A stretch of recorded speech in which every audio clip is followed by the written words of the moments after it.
Hello, everyone, and welcome to day two, my dears. Welcome.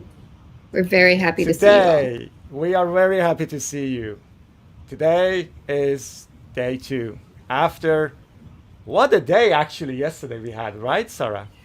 Whew, it was Oof, high energy, but good. Very good. absolutely. So let's get started. Day two. We are so excited to have you again. See you in FlutterVikings. So, uh, what do we have for you today? Today is going to be even better than yesterday, I promise. But what are you gonna see from us? First of all, let me introduce ourselves. We are FlutterVikings, the biggest Nordic Flutter conference. We had a good statistic. We had over, or we have over 2,600 registered attendees, and this is so exciting. You need to have your free ticket because of our activities, which we're gonna talk about shortly. But Sarah, what do we have today in our program? Uh, we have some awesome speakers and two activities with prizes. And I think you were going to talk about the activities. Absolutely, but before that, let's Yes. mention our supporters. So thank you very much, Google, Stream, GetStream.io, Microsoft, AppCircle Software, the AdSense Company, Manning, and Code Magic to become a sponsor and make this conference even better and more exciting. Thank you so much. But what are our activities and prizes? If you have participated yesterday in some of our contests, you may know, but for those who just joined, we need to explain again, what do we have? Oh, so in our today's activity, first of all, activities are the part that you attendees will take a part. And after that, you win some prizes from this dash to cash. So we have several things to give away. So we've done some quiz and activities yesterday. That was amazing. Some of you already won prizes. And today, we have even more activities. Some of the activities or contests are already ongoing. Go to our website /activities, check out the fresh content over there. We added even a new contest. We found out that you are so excited about activities. We received a lot of submissions, a lot of tweets, and that shows that you like it. So then, why not? Let's do more and we can give away more prizes. We are happy to contribute. So, check out our website, go for activities. Some of the activities will be online today together with you live. Some of them are ongoing. You can just go, do it, send us an email, or follow the procedure. We will pick one of you, give dash to the toppest each activity, and other prizes. You can follow and read more on our activities website. Sarah. I was just going to say we got some great submissions yesterday for the logo contest already. So it's going to be really hard to choose winners just if we consider the day one entries. And I'd like to give a shout out to Max Weber from Flutter Explained. It was amazing. He made a live video of him coding the logo for the logo contest. So thank you, Max. Thank you, Max. But people, please do not follow Max. You have to do your own custom painter. Yeah. Okay. But let's continue and talk about how you can attend. So you probably have received our badges. So you have your unique ticket ID or reference code. So you need to use either of them in some of our activities when you want to attend. So if you don't receive these badges, don't worry. You may have received an email from us which shows the ticket reference. So you need to click on that and go to the website and check out the unique ID and the reference book over there. So keep it open because you need it during the conference for sure. So you need to add these code and reference book time to time. And let's continue to our next slide, which is code of conduct. Sarah. We have a code of conduct. I don't think it will be a problem, but be nice to each other. Be excellent to each other. And if you're not, we'll kick you out. You can read more about it at the Code of Conduct site on our webpage. Fantastic. And with that said, all of you, thank you very much. We had a very nice day yesterday, and I'm pretty sure today is going to be even better than yesterday. And I hope you will enjoy. And with that said, I'm going to go off the stage. You'll see Sarah. Sarah is your MC moderator today. And we go to the next speaker, the first speaker of today. See ya. Thank you, Majid. It is my pleasure to now introduce Miguel Beltran. Miguel is a freelance developer in Berlin and an active Flutter community contributor. He's worked on the Flutter Community Plus plugins, which I know a lot of us have used. So let's give it up for Miguel.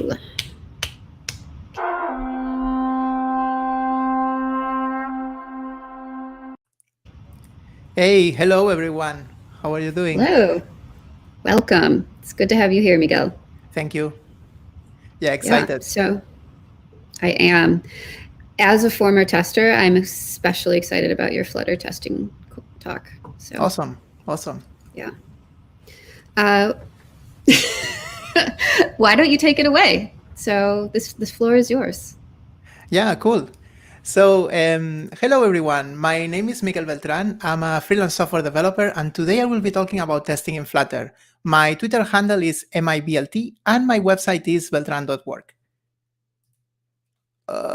Yeah.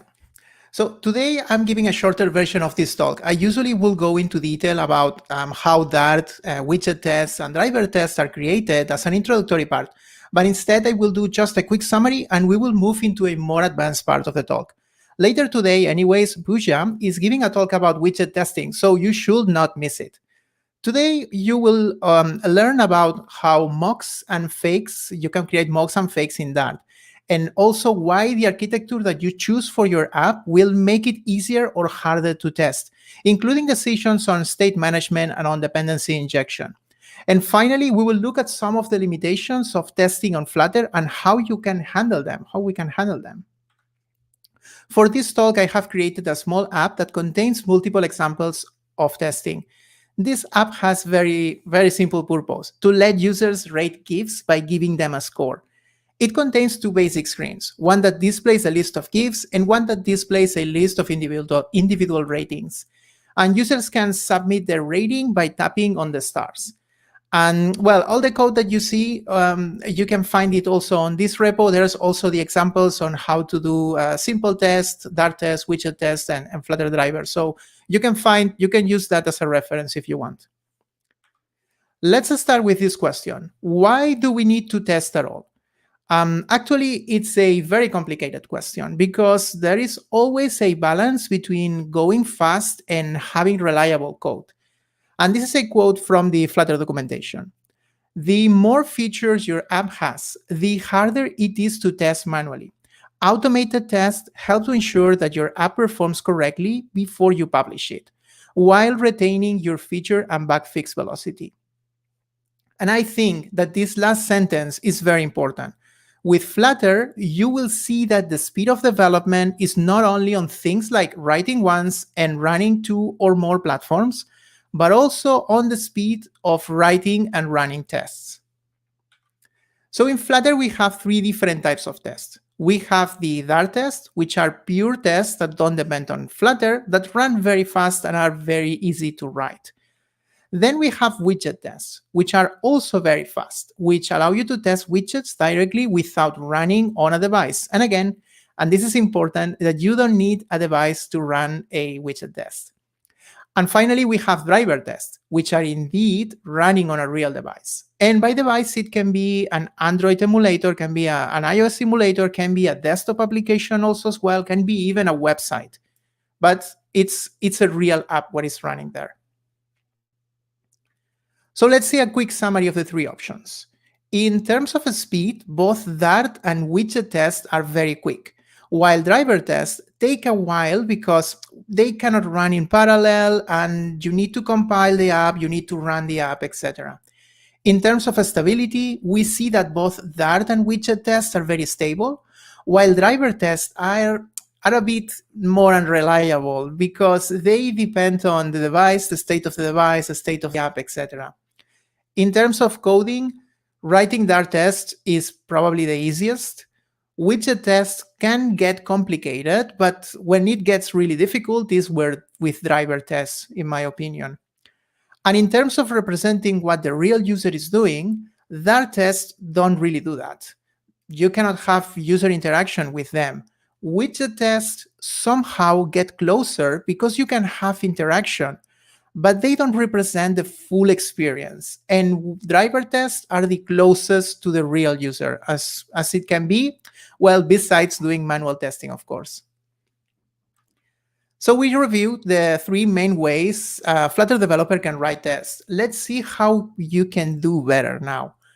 I think that the biggest issue that developers face when they are writing tests is not that tests may be hard to write, but it's actually the problem is that the code is hard to test.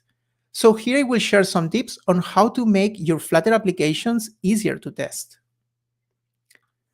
Here I have an example of a couple of snippets that are easy to test because they have no dependencies. The calculate average method, for example, takes a list of ratings and returns the average. And a GIF score is a widget that takes a GIF object and displays it. This is fairly easy to test because those units are pure and don't have internal dependencies. They get an input and they do an output. But imagine that we have a more complex widget, something like a widget that loads from a server API and displays some data. In the app, we have the homepage, a widget that loads a list of GIFs from the server, which uses internally this API service class, and then loads the data, and then displays it using a future builder. We don't want to use a real API service here, but instead we need to provide something that returns a fake response so we can control this response and then test the results. In summary, we face 2 problems. We need a way to pass an API service that we can control, and we need a way to create this fake API service in some way. So to solve the first problem, we are going to use dependency injection. And for the second problem, we need to decide if we're going to use a fake or a mock. So let's look at these solutions. As I said before, one of the problems is that the classes and methods that you want to test depend on other components that cannot be tested. This solution usually boils down to being able to provide those dependencies externally. In my experience, there's 3 solutions, and I know people who use all 3 in the same projects. Others, like me, prefer to just focus on 2 of them, for example, constructor and provider. So it's up to you. By constructor, I mean that we pass the dependencies per parameter. Provider is a way to pass dependencies down the widget tree, which also has a lot of other cool features. And get it is another way to provide dependencies that does not depend on the build context. And that will help you in other cases. Dependency injection per constructor is the easiest one and the one I will always recommend you as the first option. For example, here, the use case class needs a service, and we pass this service as a constructor parameter. Then in our test, we are able to pass a fake API service instead of the real one. And I will explain how to create this fake API service very soon. In other cases, we may need to pass dependencies down the widget tree. For example, we want to make this API service available to the widgets in the app. With provider, I can define a provider that wraps the whole material app, and now all the widgets can access to it by calling provider off. In this case, I pass the real API service when I'm running the app. Then, when we are testing our widgets, I can provide the fake API service to the widget that I'm testing. So I can use provider directly in my test to provide dependencies that I can control. So when it comes to state management, my answer is clear. Use whatever allows you to test your code, whatever allows you to provide dependencies and to make your code easy to test. If you see any state management solution that doesn't include testability in their features, then I will personally avoid it. Once we know that we can pass dependencies to our widgets and classes, let's see how we can create fake dependencies that can be tested. We mainly have two options, fakes and mocks. They both serve a similar purpose, but the main difference is how they are made. A fake is a custom implementation of a class that fakes functionality, for example, by always returning true, or returning, for example, hardcode values also. A mock instead is a special object that mimics the mock class and provides a series of methods that allow you to configure in real time answers to calls and capture calling parameters, and as well to verify that those calls were actually made. This is an example of a fake API service. Usually what you want is to implement the implicit interface of the class you want to fake, and then you overwrite its methods with hardcode values. The good thing is that it does not require any special library, and you can just create this class in the same test file. Then you will use you can use it directly in the test, and as we saw before, by providing the fake directly to the widget. We can run this test, and you will see that this just works. To use mocks, we will need first to add the Mockito library for Dart that you can find on pub.dev. And we need to do two things. First, create a class that is called mock API service that should extend the mock class, which comes from Mockito, and implement the interface of the API service. Then create an instance of this class and use the when method to mock a special answer to the call getGifs. In this case, we are answering also a hardcode list of GIFs. The power here is that we can change the answers depending on the test that we are. While on a fake, it is harder to configure it on the way and to have different responses depending on the test.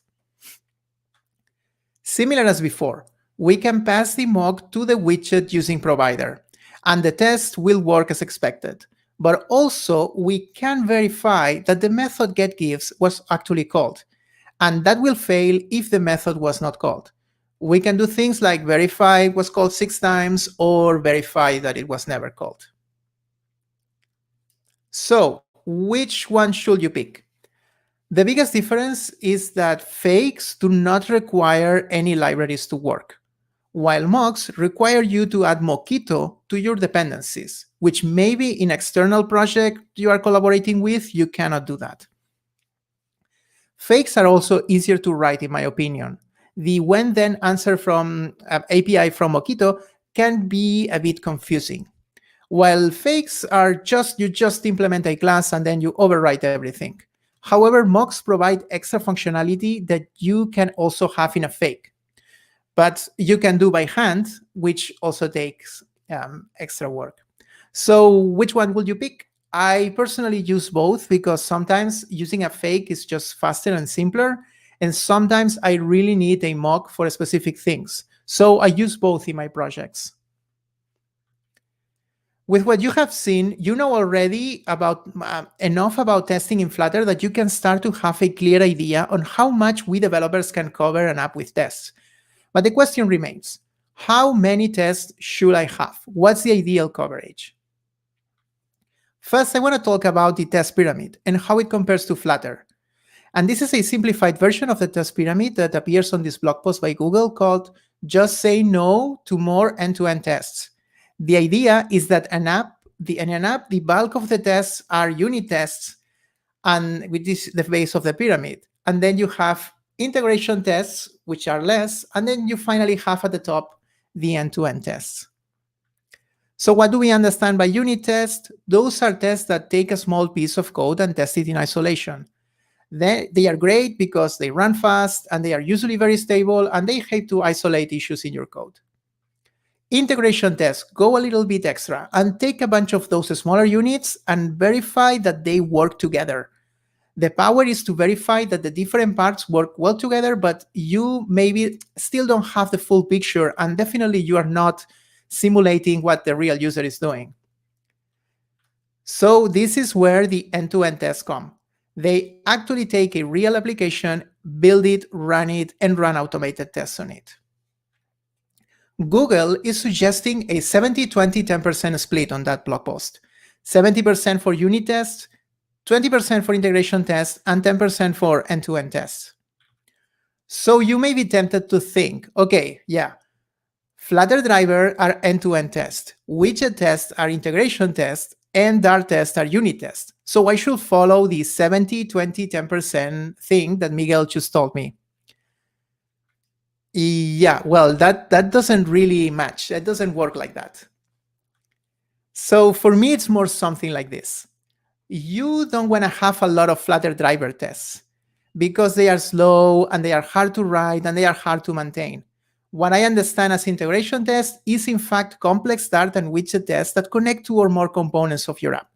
For example, you can have complex widget tests that perform navigation and go through a whole process, like purchasing an item or registering as a user. You test many widgets at the same time and many components at the same time, and you test integration with them. And then you can also have unit tests, as pure Dart tests that verify the functionality of just one function, or widget tests that verify the functionality of one widget in isolation. I actually disagree with the Flutter documentation that calls Dart tests unit tests and integration tests to refer to Flutter driver tests. In my opinion, this contradicts what the other blog post from Google is actually saying in what integration and end-to-end tests are. The main idea that I wanted to share is that you should treat widget tests as unit tests. And another concept that I want to be you aware of is code coverage. This is the percentage of lines that are being executed when the tests run. Both Dart and Flutter tests and Flutter widget tests share the same code coverage statistics. So both will be considered when counting the code coverage. On the contrary, the end-to-end tests or the Flutter driver tests, they don't share the same code coverage. I don't know how to really do that together. So to generate coverage reports, run Flutter tests with the option coverage. This will generate a file which is named lcov.info inside the coverage folder. If you open it, you will see that it contains some weird data that doesn't really tell us what's the actual coverage. For that, you will need a tool called lcov. So by running this tool called lcov, that you can install it on Mac or Linux, there are some options in it, like a summary that will show a quick summary with a percentage of lines that are being covered by tests. And there's other options like -L that will display actually what's the coverage of each one of the files that you have. They are also compatible with codecov.io. So you can use advanced tools to track, for example, code coverage in your projects. And here's an example of how you can have codecov integrated in your CI and check the code coverage on each pull request. This is from a real project that I'm working on, a Flutter project, and I can have this code coverage status on my projects. My recommendation for anyone is to aim for a 70% coverage if you're creating a Flutter app. If you're writing a library, it's a different question. If you're writing a library, you probably want to have 100%. But for a normal Flutter app, I think that a 70% is an excellent number. And this is by me. This is not in the Flutter documentation, just to be clear. So to end, I would like to talk about some edge cases very quickly that testing in Flutter have and that you should be aware of. So, for example, this GIF score widget that I have created has an image network widget in it. If we run the test without it, if we run the tests, we will get an HTTP exception. Exactly, we will get the HTTP error 400. So the reason is because the Flutter testing framework creates a fake HTTP client that always returns error 400 for all calls, including also network requests. Why is that? Because doing networking calls inside tests is actually a bad idea. So how can we fix that when we are testing? So in my project, for example, I'm using a little package that implements a fake HTTP client that is always returning an empty image when you are doing an image request. And this is a way for you to do that, for example. But what happens when you don't control the async call and that you need to return a feature of something? I use in my projects the synchronous feature class, which is provided by the Flutter framework. This is a fake feature that returns immediately, and this allows you to write asynchronous responses that originally returned a feature.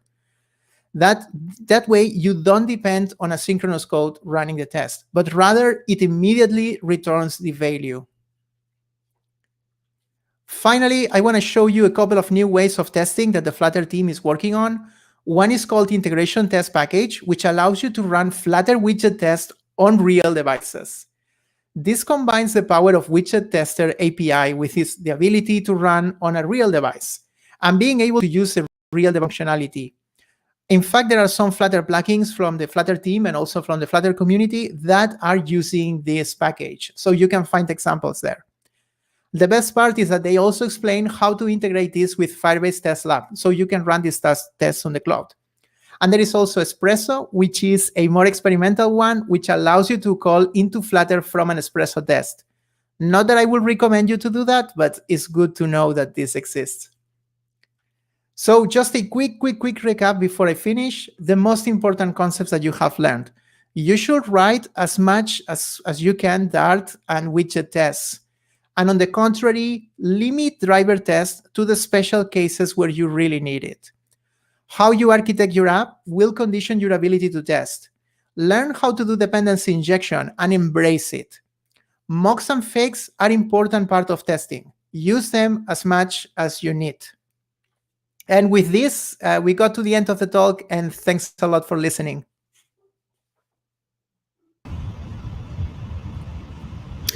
Thanks, Miguel. That was fantastic. I learned a lot. Yeah. And I think everyone else here did too.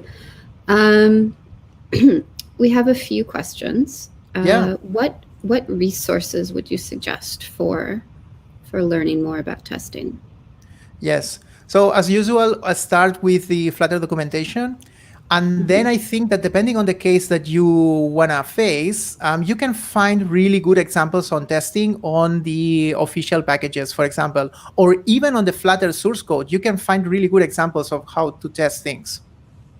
Okay, that's great advice. I think we're going to pass it off now to our next speaker. But before we do, I just want to remind everybody to participate in our ongoing activities.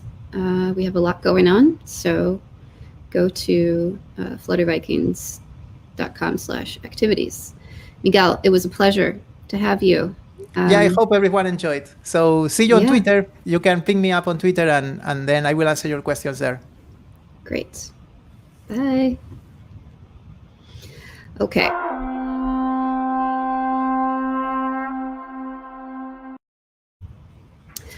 Hello, Ashita. It's nice to see you again.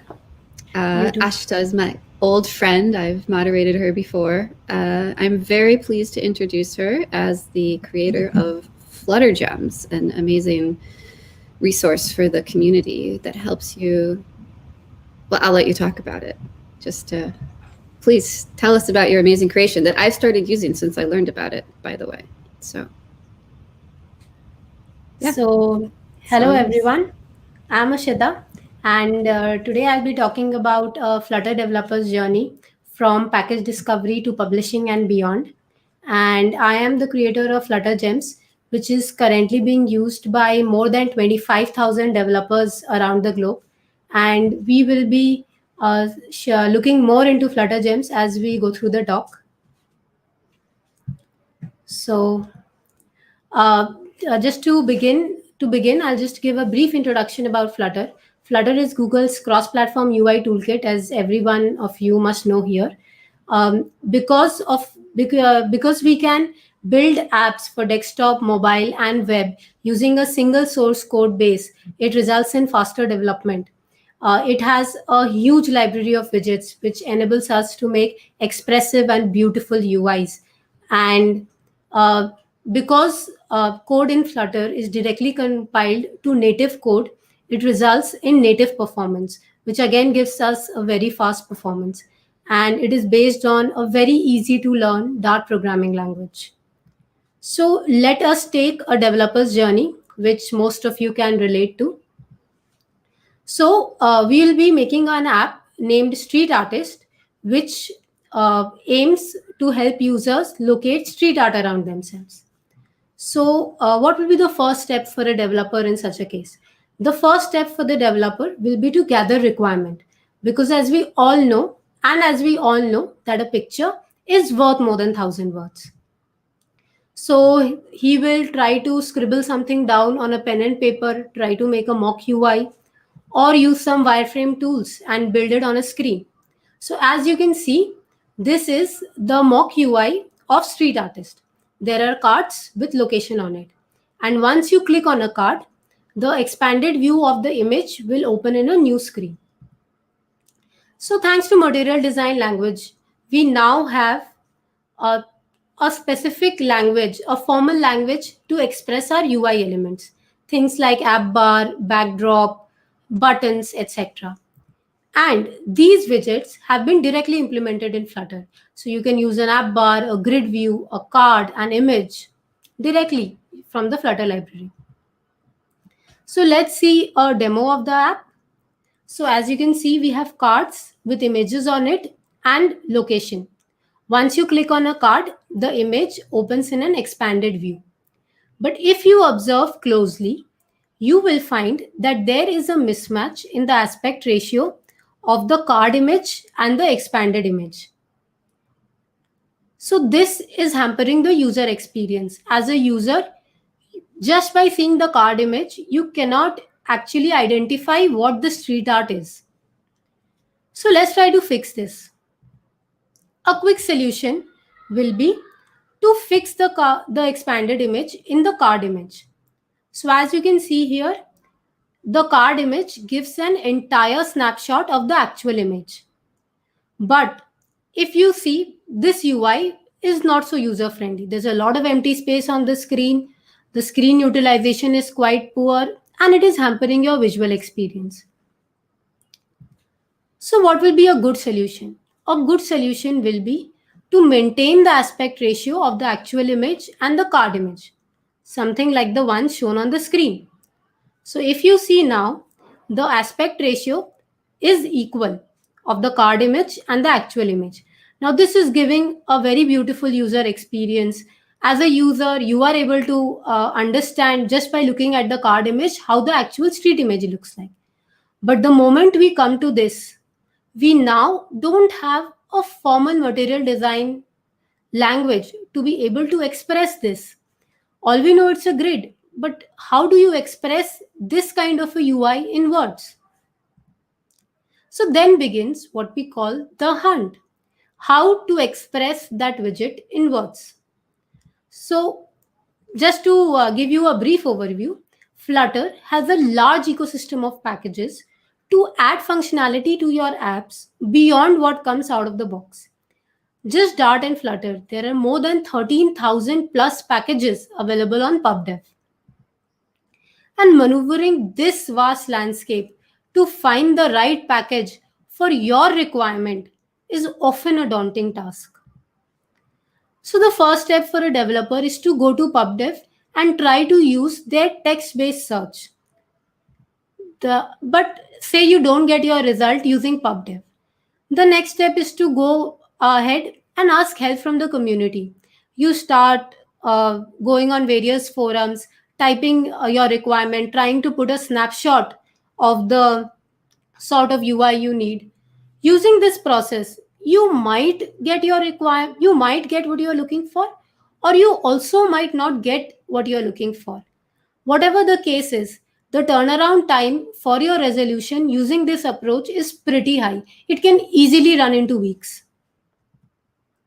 But what if I told you that there is a visual discovery platform that can aid you in your hunt? Because as we all know that a picture is worth more than 1,000 words. So this is where Flutter Gems comes to your rescue. Flutter Gems is a Flutter package landscape guide comprising 1,500 plus neatly categorized useful and popular packages based on functionality. This is just a short snapshot of the website. As you can see, there are various categories on the website. You can head to fluttergems.dev to explore the platform. And let's try to analyze and solve the grid problem that we had. So if you go to Flutter Gems, you will find that there is a category called grid within the scrollable section. So if you click grid, you will find there are 4 packages in it, and all the packages have been visually led. So if you closely look, Flutter staggered grid view is the package that you are looking for.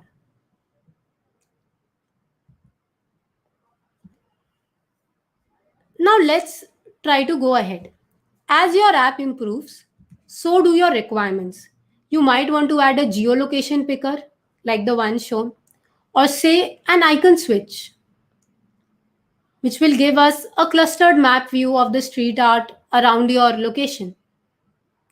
A simple feature like an animated floating action menu button, or a social media reaction button to help capture user preferences. Now, the moment you get these requirements, finding the right package becomes difficult. Let's see how Flutter Gems can help us. So if you go to Flutter Gems, in the pickers section, you have a category named Location Place Address Picker. If you navigate this category, you will find that there's a package, that there are so many packages, and Google Map Location Picker is the package that you are looking for.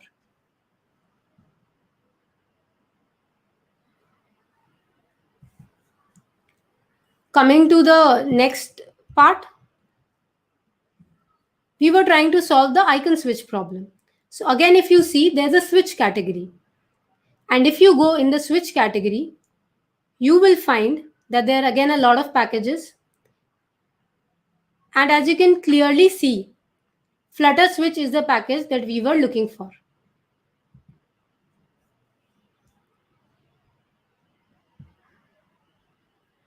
Now in this, I want to show you that there are also other ways you can navigate the platform. Like there's a navigation menu on the top, which you can use to seamlessly navigate. So if you go in functionality, you can easily go to geolocation and maps without having to scroll a lot. And if you go inside, we were trying to solve the clustered map view problem. So if you go and look through packages, you will see that Flutter is the exact package that you were looking for.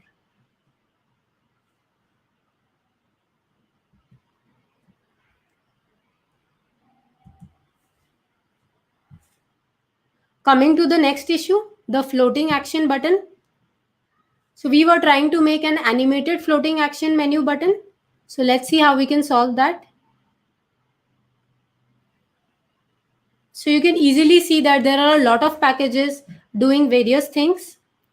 And if you closely look, animated float action buttons is the exact package that will give you the requirement that you were looking for.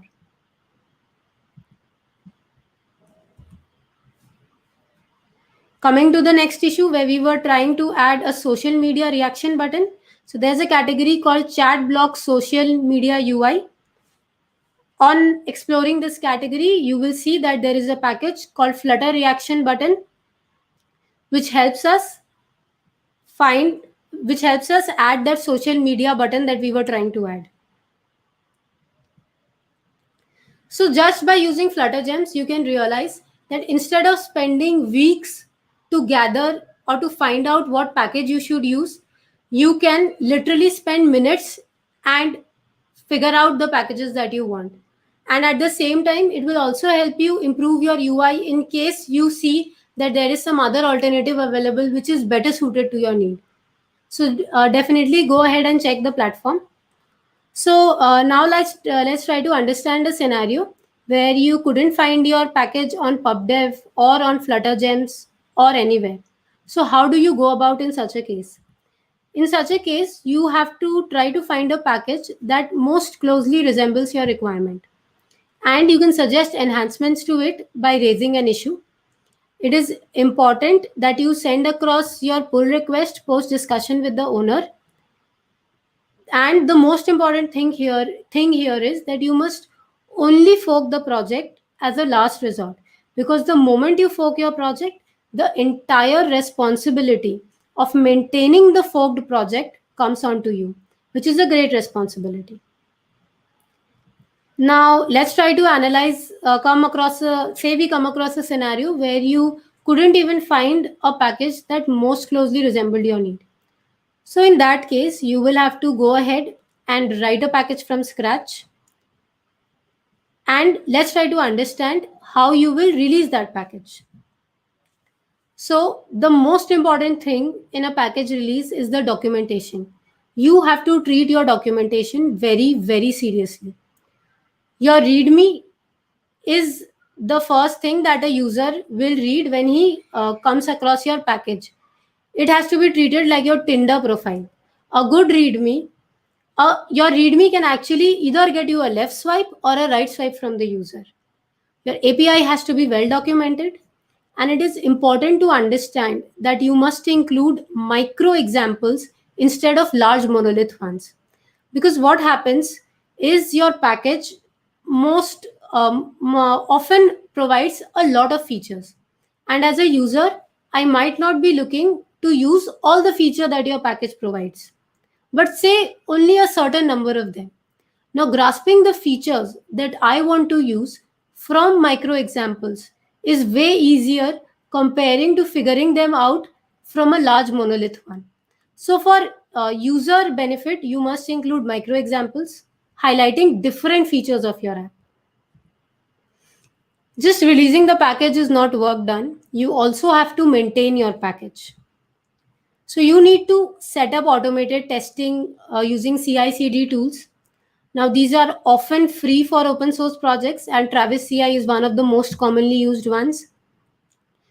You have to set up a frequency for major releases. In case of bulky projects, it is usually done every quarter. You have to update your changelog.md with each new release to list notable changes. You need to set up guidelines for repository contributors in your package by adding a contributing.md file. You have to respond to issues and pull requests. And you must always try to become a benevolent dictator for life and let the community shape the future of the package. So this is the FlutterGems website. In case you have used a great package or you yourself have built one, go ahead and click on that contribute button and let the world know about it. Thank you. You can reach out to me for any questions on @Ashita Prasad, and don't forget to follow FlutterGems as well. Thank you, Ashita. That was very informative. Unfortunately, we don't have time for questions today, but there are some questions in the YouTube feed if you want to check it out. Thank you so much. It was great to have you. Yeah. Bye. So before we move on to the next speaker, speaking of the YouTube feed, I would just like to remind everyone that we have a code of conduct and to be nice because we've had to delete some comments. Now, with that out of the way, I am very pleased to introduce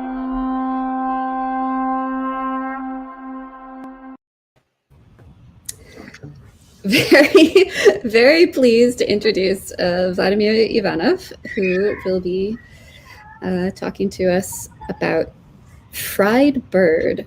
I love fried food, so please tell us about it. Okay. Take it away. Okay. Thank you very much. So let's start.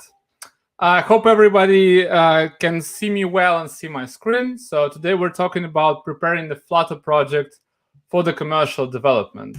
So as it has already been told, my name is Vladimir Ivanov. I work as a solution architect at EPAM Systems. I have experience in native Android development in React Native, and the most recent experience of mine was with Flutter, so no surprises here. So building up the expectations, so what we're going to learn today is to know about the quality standards in EPAM. I will briefly tell you about the project I'm working on just to put you in the context. We'll describe the issue that we faced, and you might too, and show how to overcome them. And then we will be finally making some conclusions. So the engineer, what I'm speaking about, mentioning the quality standards in EPAM, we call them engineering excellence. And it is a set of practice both about the processes and technologies. And the technology list that technology practices that we're applying on every single of our project is the following. So Flutter projects are not an exclusion. So we go for the unified code style. We include static analysis in all our pipelines and local development. We write and run unit tests. We monitor for the test coverage and ensure it is not below some threshold. And we include all those checks into our quality gates so that we can be sure that bad code just doesn't go into a trunk branch. So my current project is a mobile application written in Flutter, and it provides an innovative way of learning English. So instead just learning some words using the cards or whatever, it is placing you in real life situations. For example, you need to find some funding or help some non-commercial organization to do some good for the world. And the main point of this application is that we're heavily using AI on the backend to help you learn English. So the application doesn't just go you through the whole language, but it tries to understand what you lack the most, what are the skills that you need to focus on, and provide the exercises for that in particular. Okay, so what are the project specifics? So the first one is that we have a high number of integrations, both external systems and internal services that we integrate with. And the second one is that the initial team that was placed for this project, we were not familiar with Flutter at all. Like, we were React Native experts, but it happened that we switched the technology from React Native to Flutter and went with it. And by the way, we went successfully. So we're in a public beta now. Okay, so what is the project structure? From one hand side, we are having a typical Flutter project. So it's Android, iOS folder, sleep folder, and so on. But from the other hand side, we have several submodules. And the first submodule is the widget sleep. So basically, it's the set of components that are used across the whole application, across the whole features like buttons, text, labels, icons, and so on. And also, we have the network clients. So those are clients for services that we're integrating with through a single gateway, of course, but whatever, those are different modules. And of course, we have unit tests. The necessity of those were greatly covered by Miguel. So what issues did we face? So first of all, as we were not experienced with Dart and Flutter, we relied on the default code style and static analysis. So we thought it will be good enough. Next, we struggled with code generation, both for network code and for serialization. Next, we struggled with test runs for different modules, as we have multi-module set up. And yeah, basically that's it. So I want to go case by case real quick so that you have the understanding of the problem we faced and then the solution that I'm suggesting. So case one is the type system and code analysis. So if you open the Dart dev website, you will find the following sentences about that Dart language is type safe, it provides sound typing, static typing, and so on. Unfortunately, Dart doesn't provide anything by default. So let's say you're writing a small piece of code. You have a function that accepts a list of integers, and you're writing a small snippet that adds an integer and a string and tries to print it with set function. Unfortunately, you will not receive any warning or error whatsoever. And here's the proof. So this is the IntelliJ idea with this particular snippet. You don't see any errors from Dart analysis. And if you try to run a console utility, so Flutter Analyze, you will not get any errors as well. And this is bad, because once you run that code, you will have an exception, and your application will just crash. This is not what you want. But this is only one problem. The second problem is that you don't have a code autocomplete. So let's say you have another class, and it accepts some interaction object, and you assume that this is a list, but you're not forced into having the explicit type.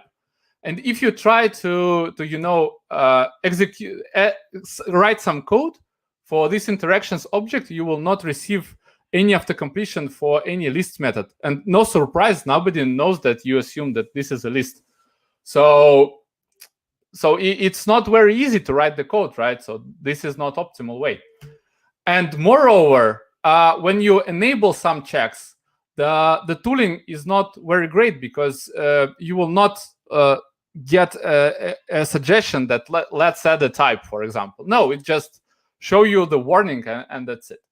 So what you have to do, first of all, is to set up your static analysis. So you're adding an analysis options.yaml file in the root of your project, and enable the strong mode. And don't forget to disable the implicit dynamic. Then your tooling, your IDE, will be able to say, hey, there's a type lacking here, so let's do something about it. And this is very good.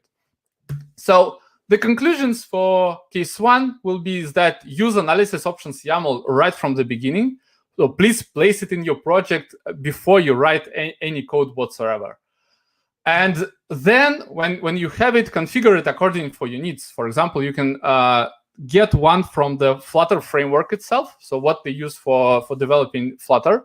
But I think it is very strict. So my recommendation is tweak it according to your needs, because some rules will be, discussable. For example, the order of constructors. So you might not necessarily want it. So yeah, this is for the case 1. Case 2, code generation.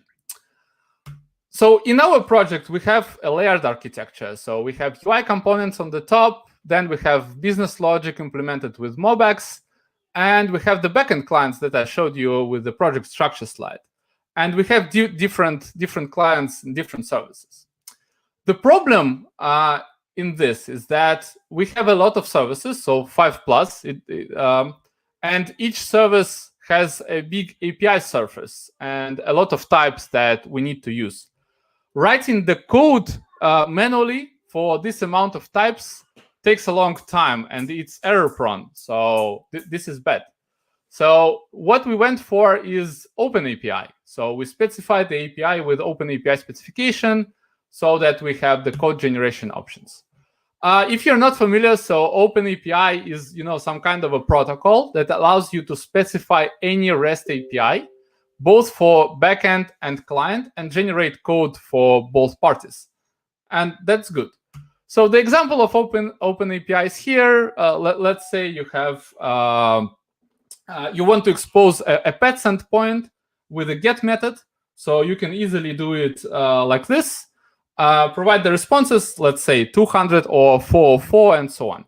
And inside this specification, you can specify the types that your REST endpoint will be returning.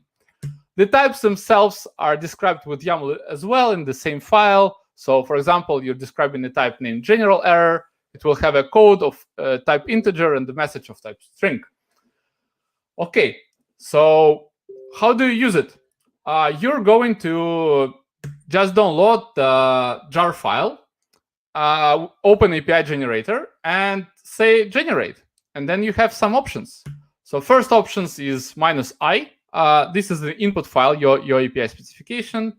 Then -g, you can choose what option you want to go. Will it be just HTTP client, or will it be DO client with build value for serialization and so on? And the last one is -o. This is just output, so the folder when you want to put the generated output. Speaking about it, what do we get from this generation? So we get the following structure. So we have a default API file. We have a folder with models, so with your data types. You have an API file and serializers file, which describes how your model will be serialized. And that's good. And when we bumped into this OpenAPI generator for Dart, we had some expectations. So we expected that we will be having like make it perfect button. So we will generate the code. It will there will be no errors. It will work out of the box and so on. Unfortunately, in reality, the generated happened to be buggy, and those bugs were pretty severe.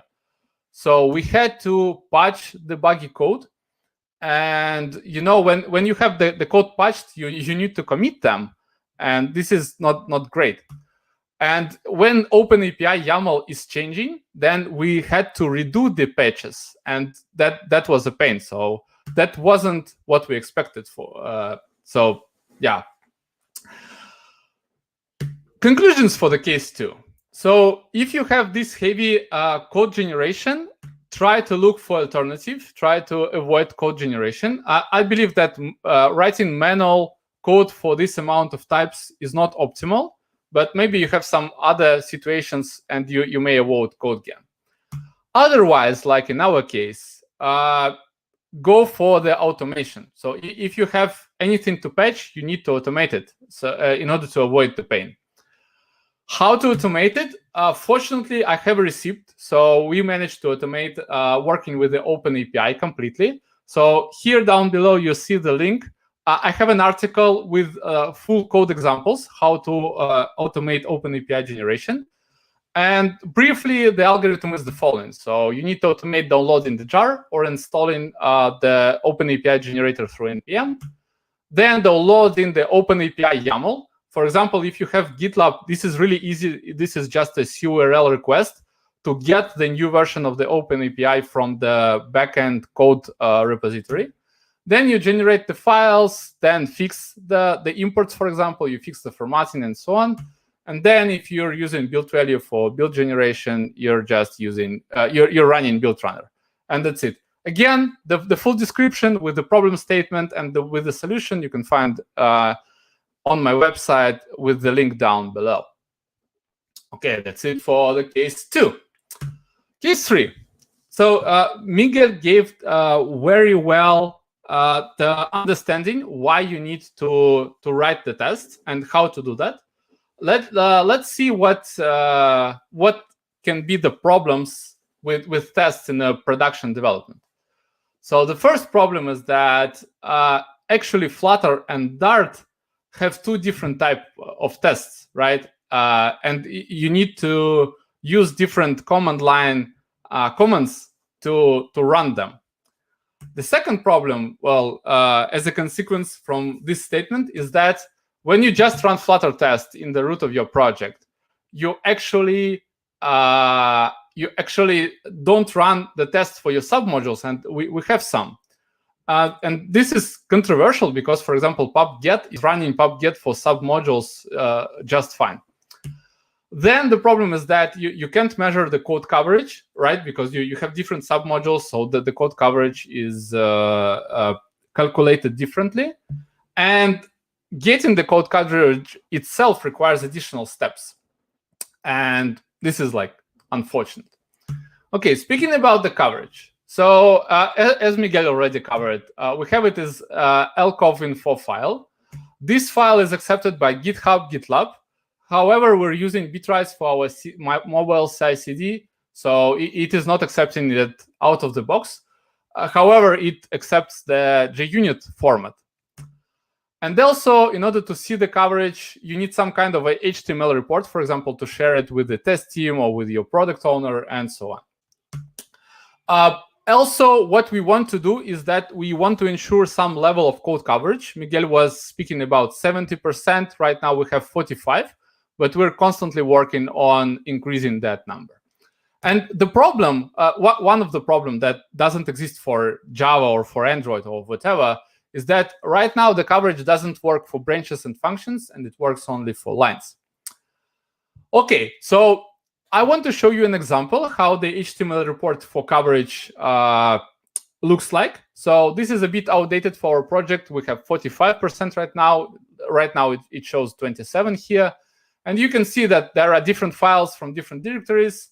I can't show you the names, sorry, but you can see that there's a different coverage for different files.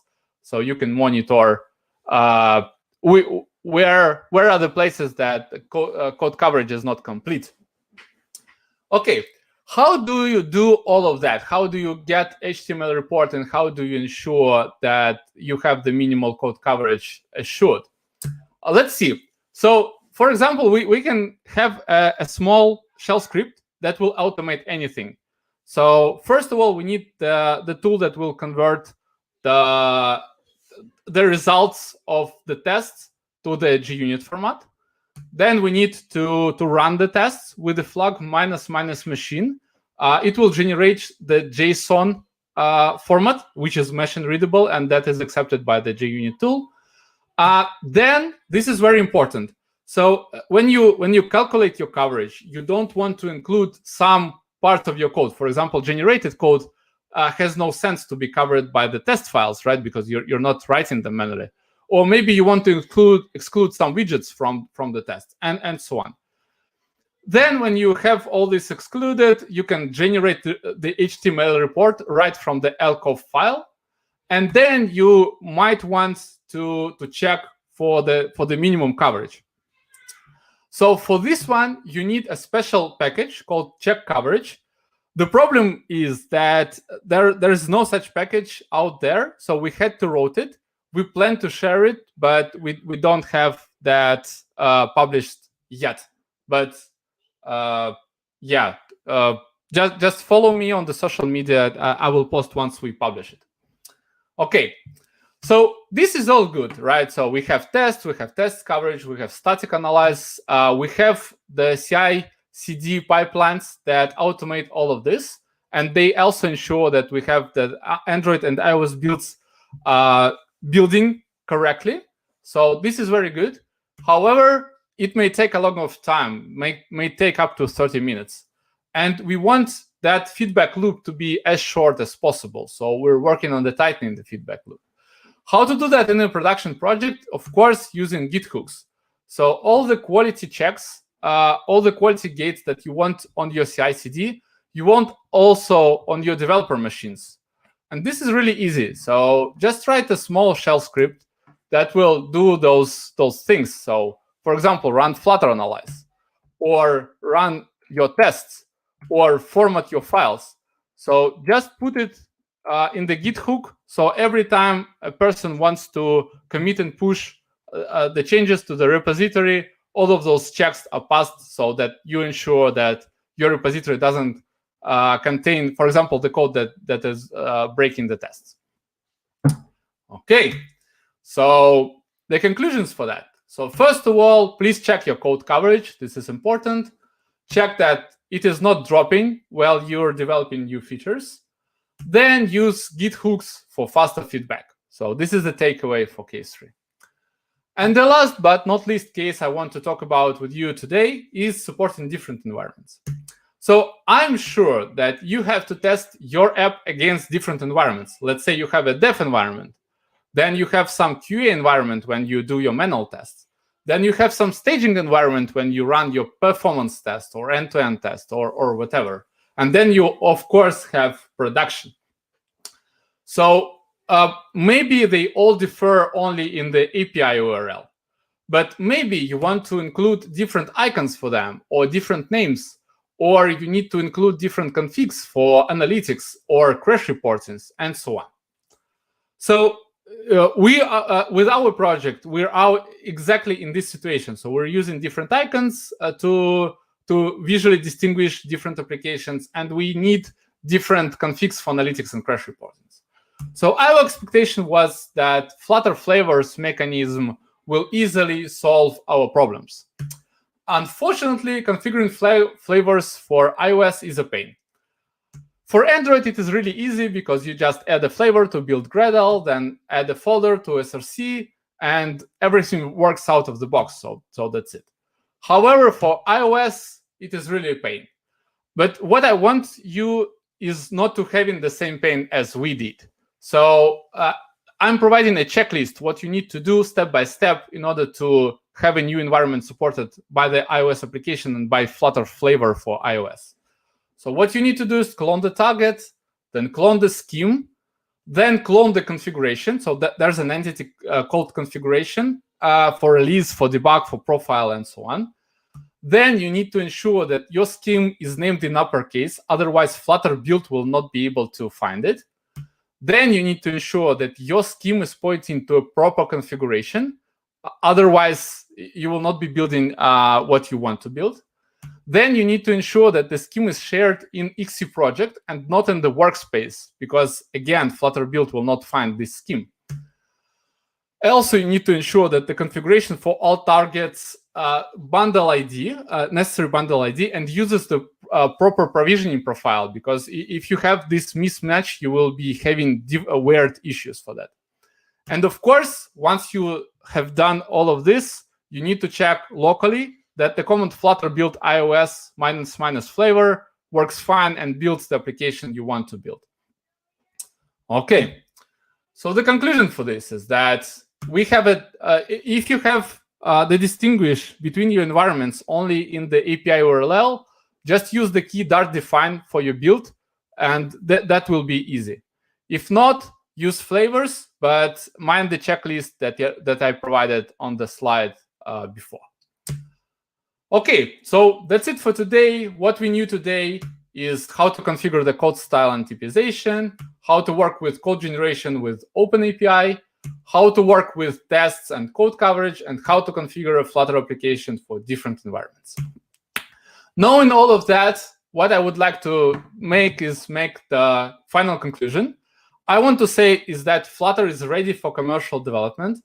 If you have very high quality standards, as we do in EPAM systems, it is perfectly achievable from the Flutter perspective. It just requires some effort. And if you want to know more, follow me on Twitter, sign up for my blog. It is completely free. I write a lot about Flutter and solution architecture. So here are the addresses. Thank you very much for your attention. If we have any questions, let's discuss them. Hi, Vladimir. And Hi. hi, everyone. Hello. You know Hello. what? We have questions, but we don't have time. Okay. That's sad but true.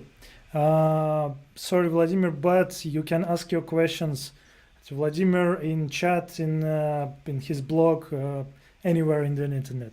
Just throw it into Twitter and that's it. Yeah. And yeah, thank you, Vladimir. And we should go to our activity, right?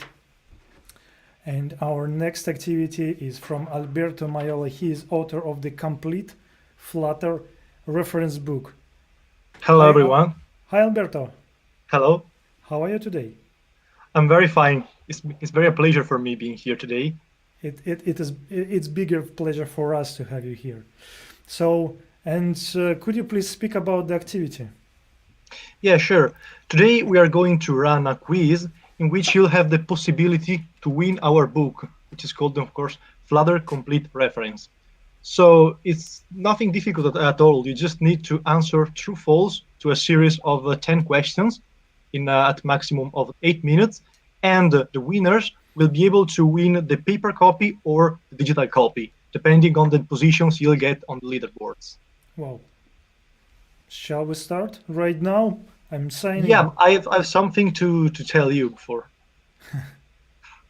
So, I would like first to say that about this book, I've joined my forces with Felix Angelov, Remy Rauselet, and Rizzo Coder to write this book. And we mainly put our focus on the latest Dart features, such as the famous NNBD, which enables nullability by default, solid principle, and also the best coding practices. In fact, other than technical informations, you'll find tons of advices, performance optimization, suggestions, good practices, and along with a lot of do's and to-dos. We also dig a lot into the details of state management, talking about block, provider, and even RiverPod, the new library solution created by Remy Rauselet. And as I've already told you, we have a very good news for the attendees today, because you have the chance to win our book. Questions are about Dart and Flutter, in particular Dart 2.10 and Flutter 1.22. The best player will win a copy of our book, so be sure to give it a try. But in order to start the quiz, you'll need to enter your ticket code. But watch out, this is very important, because we use the ticket to identify a person and send you an email in case of win. You can find the ticket in your badge or a reminder in the email the organizer sent you. But make sure that your code is correct, otherwise we won't be able to contact you in case of win. This is very important. You can play the quiz only once. The first 10 players will be able to decide between the physical and the digital version of the book, while from the 11th to the 20th, you'll only receive the digital version of the book, which is a PDF, so that you can conveniently read it both on desktop, mobile, or whenever you are. And the quiz starts right now. You can find it at this link, fcr.fluttervikings.com. And now we are going to play the quiz as well. We won't give answers, but we will just comment out the questions. Here I already have my code. Should be secret, private. No, it's not. It's just a mock code for the conference. No, don't worry. So as you can see here, the time is ticking, and we have 10 questions to answer.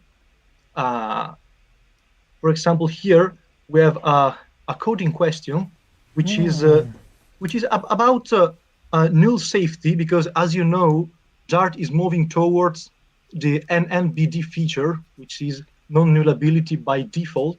So this question is testing your skills about question marks and exclamation marks, also known as the bang operator. And then what do we have here? Another question about extension methods.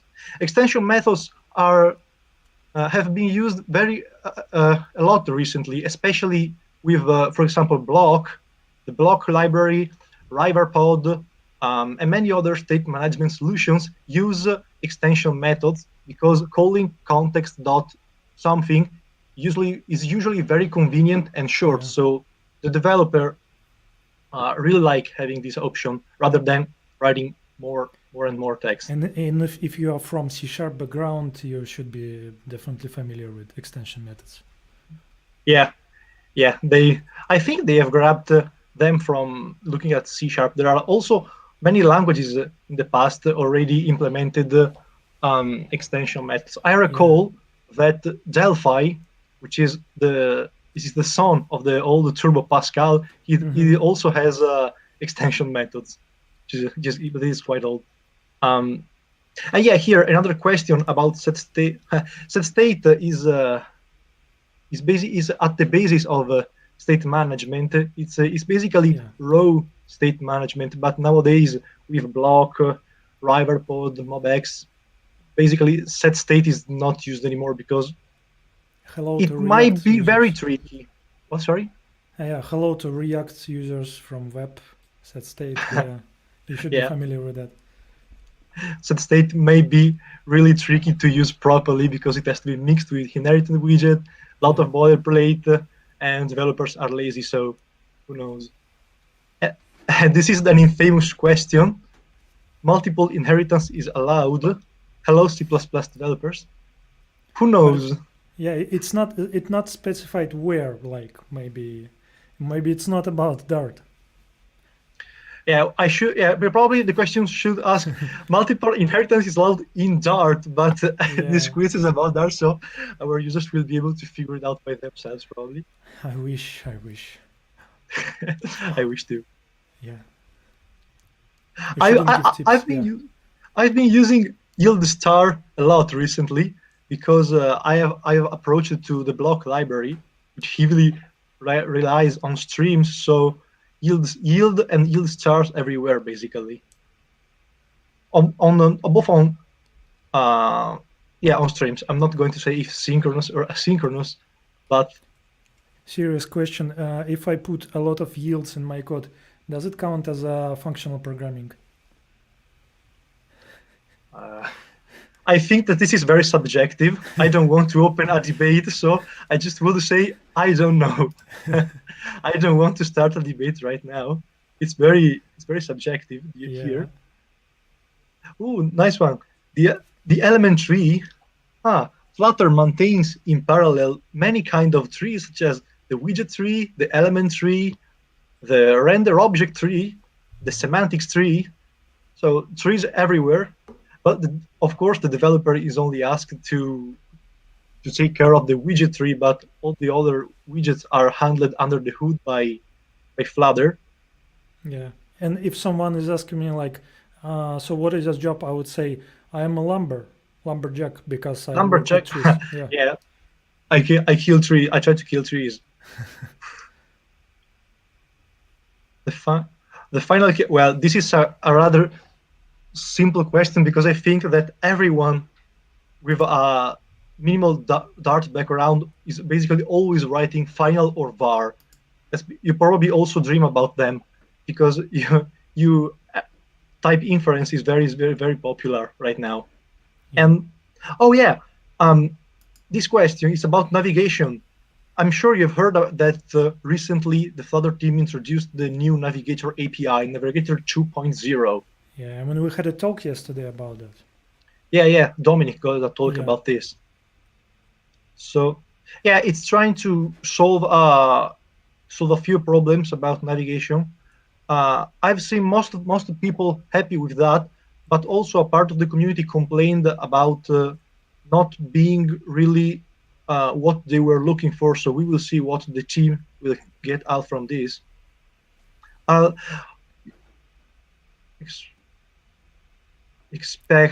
you test your Flutter application or Dart application or not?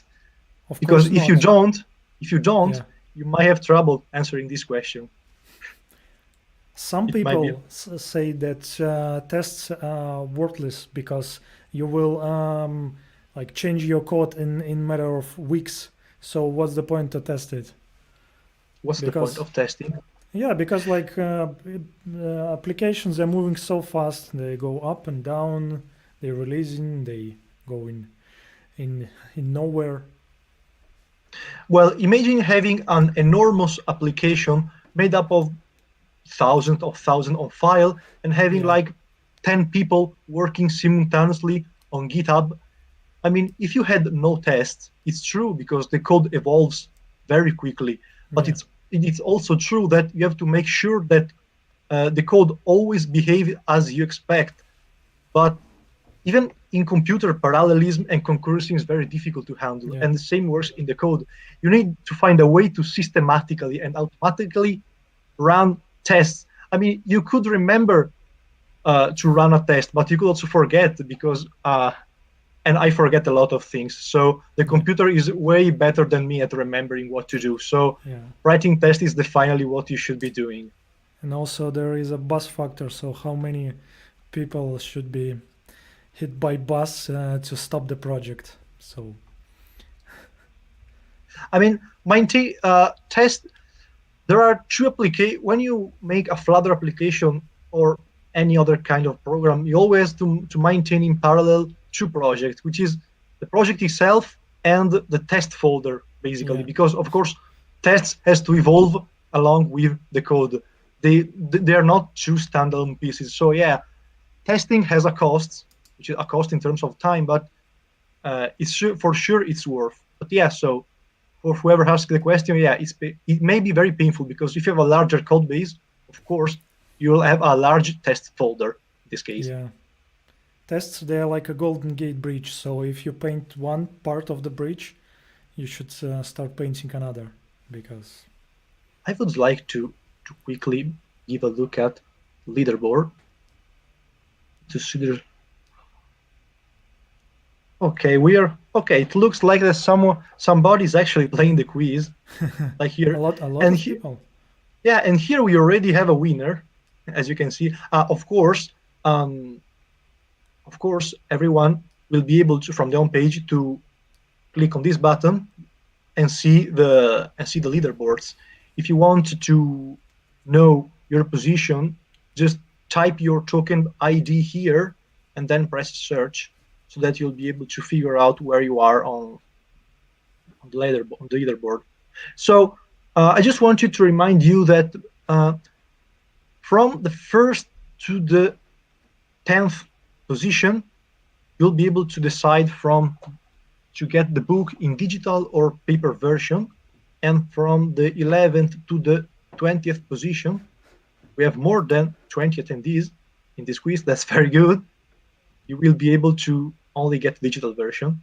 But in this quiz, not only the amount of correct answers matters, because also the time is very important, because as you can see, here the scores are equal, but this player has been faster because he's taking 7 seconds less. The quiz will end at basically in 8 minutes, so you still have 8 minutes to play this quiz. Then we will close it, and we will notify later the winners. Yeah. So yeah, if you won your prize, how people should connect to you, or you will reach them? Since we have this is the ticket code, and thanks to the ticket of the people, we are able to get their email and their data. So basically, check out your inbox, because if you are a winner, if you are in the top 20, let's say, we will send you an email. So people will have nothing to do. We will take care of this. We will simply send an email and investigate whether they want the physical copy or the digital copy. Cool. I prefer the paper version, because I have a Kindle, but I don't like it so much. Yeah. Okay. Looks like it's time to wrap up. And thank you, Alberto, for this really nice quiz. And is it written in Flutter, right? Of course. Wow. This is written in Flutter. And yeah, I forgot to mention that we are going to open source the code of this small website written in Flutter Web, so that people will be able to see what is going on under the hood. It's been written, of course, in Dart, it's been compiled for web, and we have used the block library as a state management solution. Cool. Thank you very much, Alberto. It was a pleasure to have you here, and Same for me. Thanks for this quiz. And we have our next speaker right now, and I have a horn too. Not only Majid will have a horn for the speakers. So this is wrong horn. Looks like it should be like this. Majid, come on the stage. Majid. This is horn. Hello, for you. I am back. Yeah. It's not that epic that you're, but it's still a horn. But it's It cool, counts. right? Yeah. I just quickly came to stage and to explain about activities one more time. So some of you have questions, and we've got a lot of new attendees. So let's go through that quickly. Let me share my screen. This is our activity. Okay. So on the website, if you go to our activity page, you see that we have everything is written there, so you can go and follow that. The prizes is there, what we want to give away, and each contest. I have to say that we have some ongoing contests. You have time to just pick them, do it, and send an email or follow the submission rule. So, but yesterday we decided to give also a dash for each contest to the toppest person. So if you are the first one in each contest, you also receive 1 dash. So Looks like you have one. well, So we have, no, I have more than that for sure. The stream contest is also there. So you see it right now. Let's go through that quickly. So you can go and read about that for sure. And there is a new contest also. It's Microsoft Challenge. Wow. Tell me about that. So what's the challenge? Yeah, so if you look at that right now, you see that it's a very simple challenge. You need to just build something with Flutter Web, deploy it to Azure, and send an email to us, and you will win. We will give the best submission one dash, and also if you tweet about that with Flutter Web Azure hashtag, you will receive a badge from Microsoft. Isn't it Really cool? nice. Yeah. So don't forget about our logo contest. We've received quite a lot of that so far. 3 dashes we want to give away. Our social media is the cheapest one. I want to actually give a chance to, yes, Twitter and LinkedIn. I want to give a chance to everyone right now. So you see that I'm actually holding my beer. So I want to give a chance to everyone to take a selfie with me and tweet and win. All right? So in 10 seconds, just 10 seconds, you have 10 seconds, take a selfie with me. 1, 2, 3.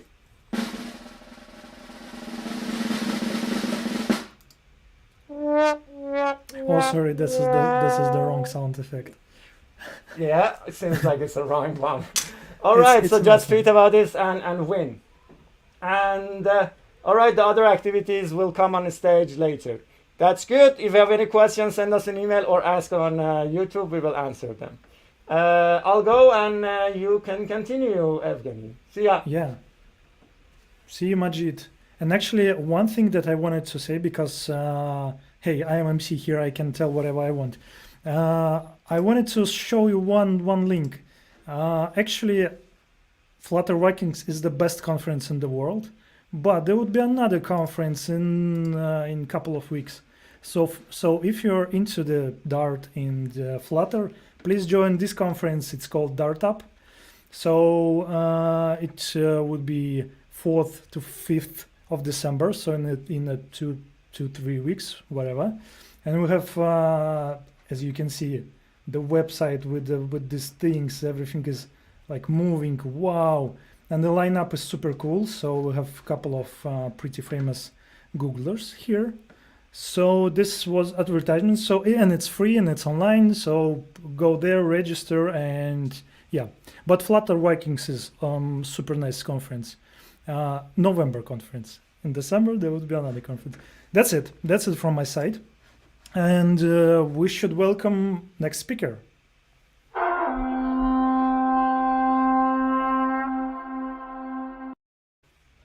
Two biggest fear of MC. First is to get off the schedule, but looks like we are in the schedule. And second is to pronounce speaker name incorrectly. So, Pooja. Pooja.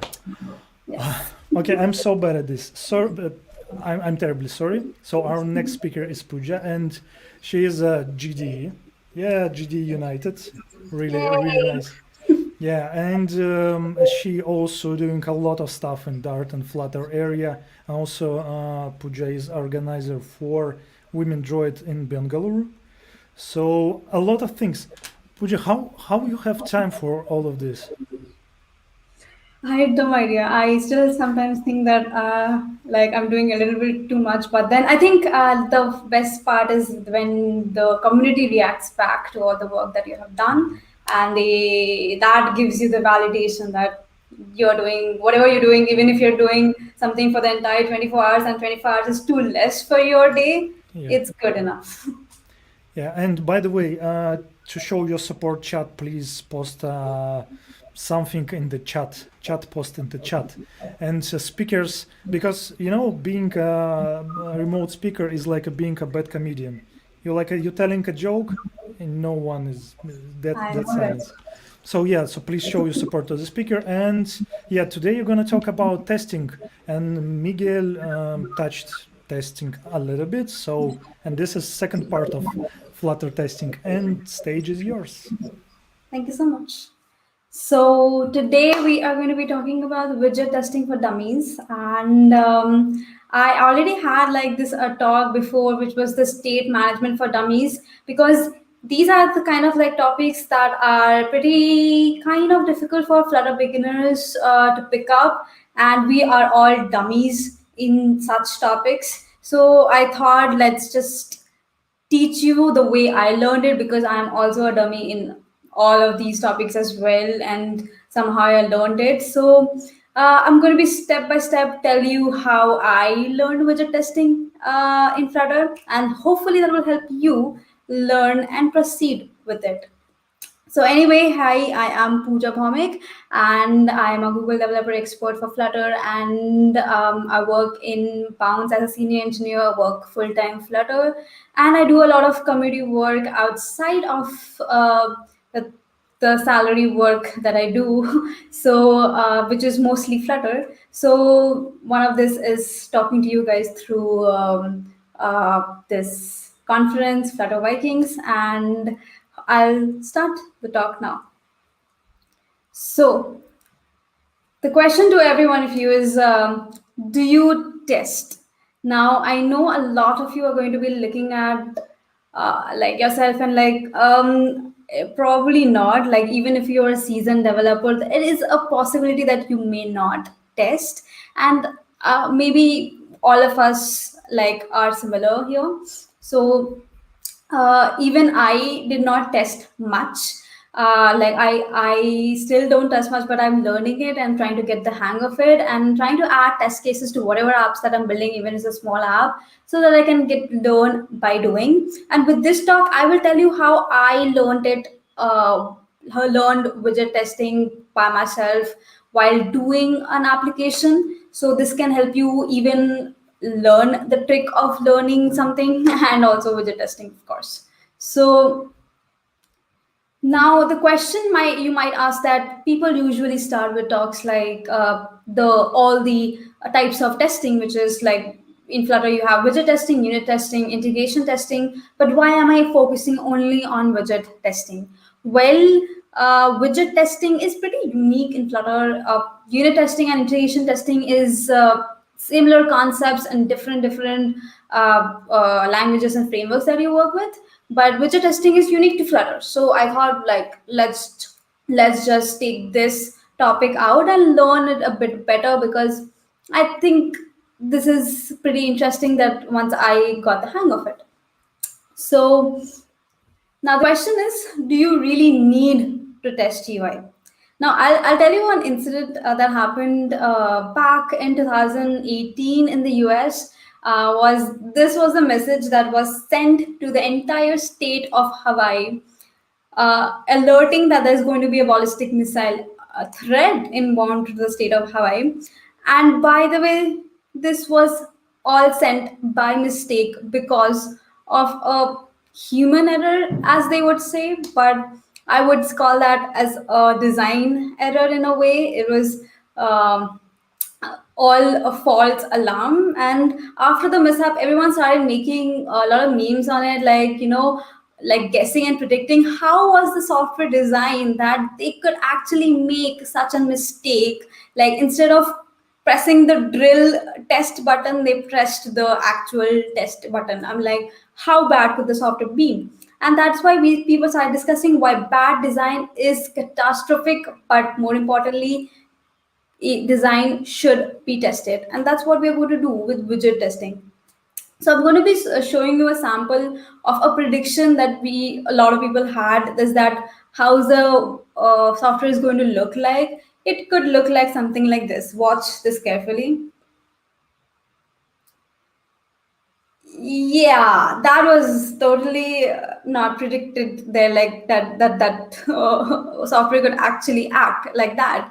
And that is why good design is very, very important, but testing good design is even more important, and so that you're not causing any panic in an entire state of your country. So testing is as important as tasting food before serving it to your customers. So you definitely need to taste the food before you serve it, because somebody is going to be eating that. So definitely taste the food before you serve it. Now, do you know what is the most easiest type of recipe in the world, and yet the easiest to mess up with? In India, we call that chai.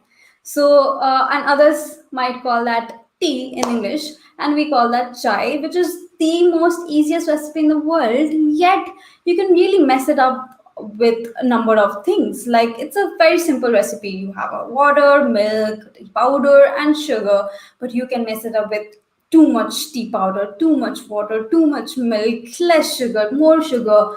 So, I think I need to test or taste this tea before I even serve it to the customers. So I thought, let me just create a tea or a recipe app for you.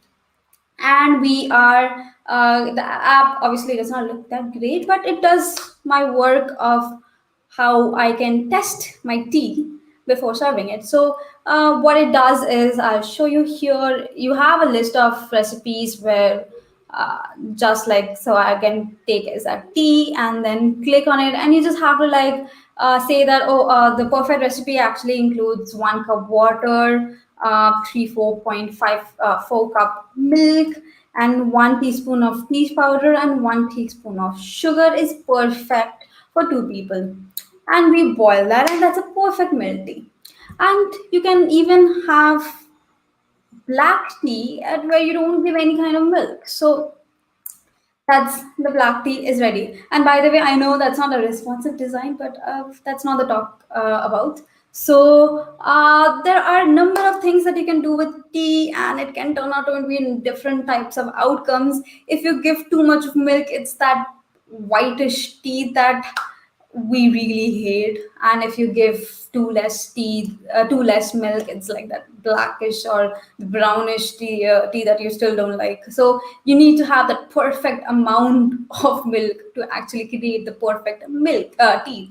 So definitely this is the app that we're going to test and make sure that we have a great tea at the end of it. So let's do a test of this app.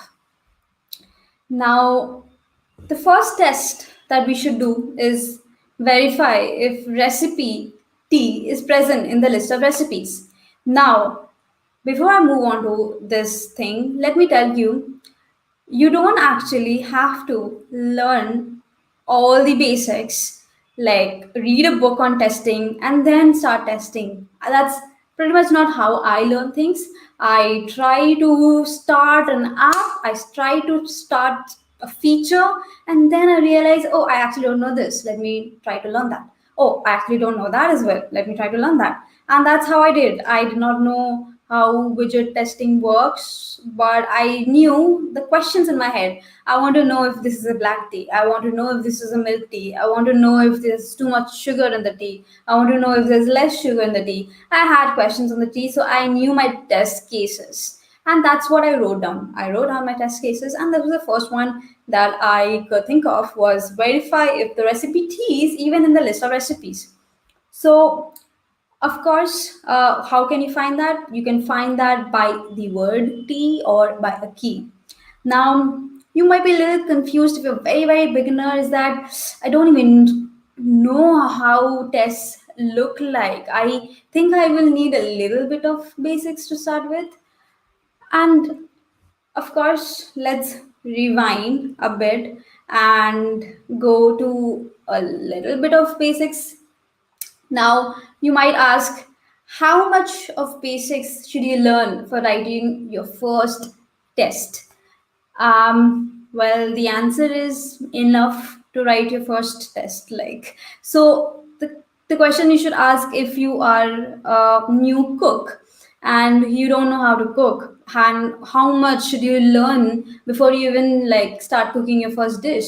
I mean, enough to light or just to burn your just to heat your food or something, or heat your dish or something. Like, you need to learn how to light the stove, You need to know if your ingredients are there in your fridge or not, and that's enough. You can light your stove, put your utensils on the burner, and that's it. You can start cooking. In any case, you are not understanding how to do XYZ, there is always different variations of places where you can learn how to boil eggs, how to boil chicken. So you just need to know enough to start with it, and that's why I just had to know enough to start a test, and I'll tell you that as well. So before you first test, you might have a question: do I need any special library to test my code? Well, if you have created a Flutter project, then in your pubspec.yaml, you should have this dev dependencies called Flutter test package, and that comes by default in all your Flutter projects. This is enough to start your first test, but of course there are a number of libraries or packages that have come out like Mockito to help your testing APIs better or make it easier for you, but this is enough to start your first test. And once you get advanced, then you should jump onto more frameworks as well. So this is under dependencies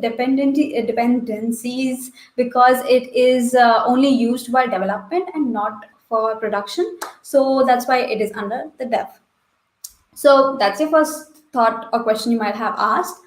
And where do I write my test code in Flutter?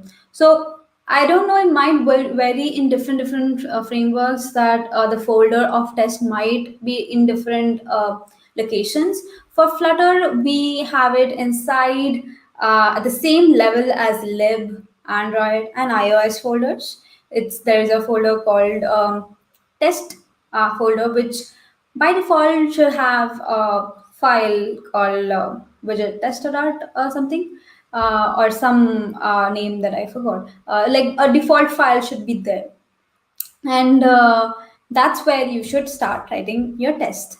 Now, the first thing that you should know is that in your test file, there is this method, which is the test widgets method, which takes a description, which is what is your test doing, and the callback function, which is what will the test do, actual implementation of the test. So the description and the function is right here in the test widget. So if you go and open your test file whenever you can, you will find this method definitely there, and some boilerplate code or default code already there, which you can completely remove for now.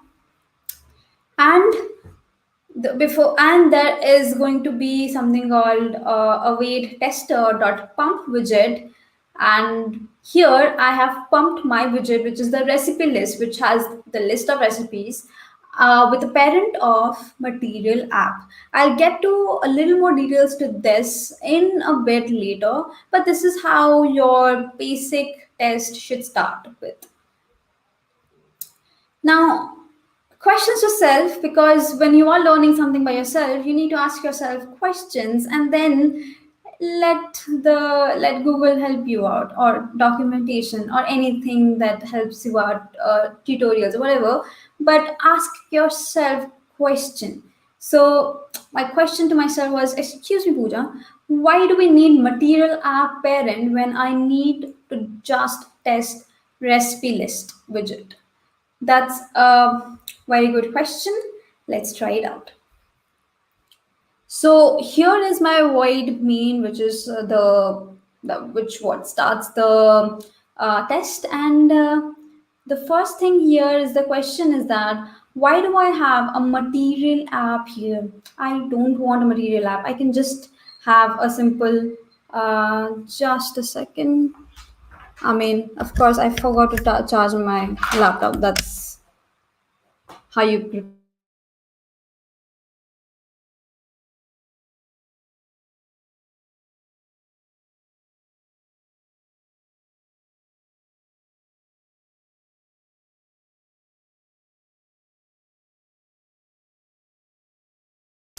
Pooja, I'm sorry, but you are muted.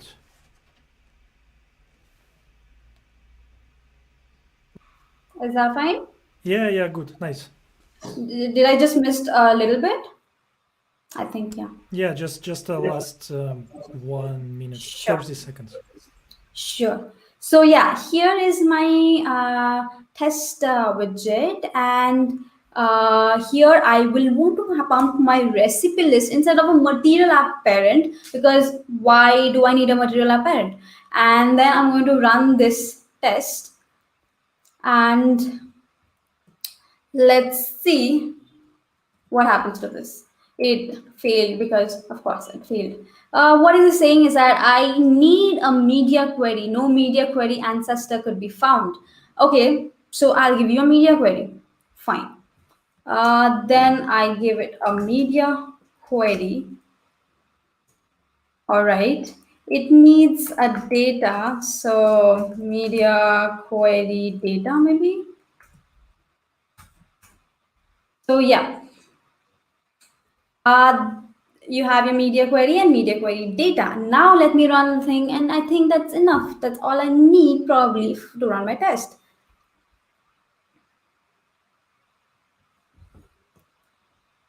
But it's not. You need a no directionality widget found.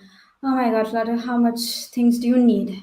Okay, so I'll give it a directionality widget. So and I need to give it a text direction, which will be whatever you please. And we can run the test, and this hopefully should work. Well, it worked. Now, do you see that I needed to add a parent of media query and directionality widget just to make my recipe list work? And all of this is already available with my material app. So I can just use my material app instead rather than using all this boilerplate code. So yeah, bye-bye to that. And let me run my test of recipe list with a parent of material app. And this runs perfectly with no problem. Hopefully there will be no problem. Okay, let's wait. It passed. So that's great.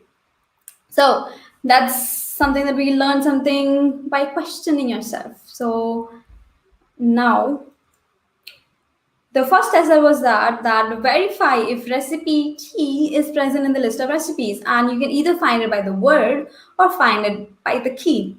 So here, if you can see, you need to expect. The expect is the one that is actually verifying if the result is what you want. So it's expecting the result to be of certain parameter.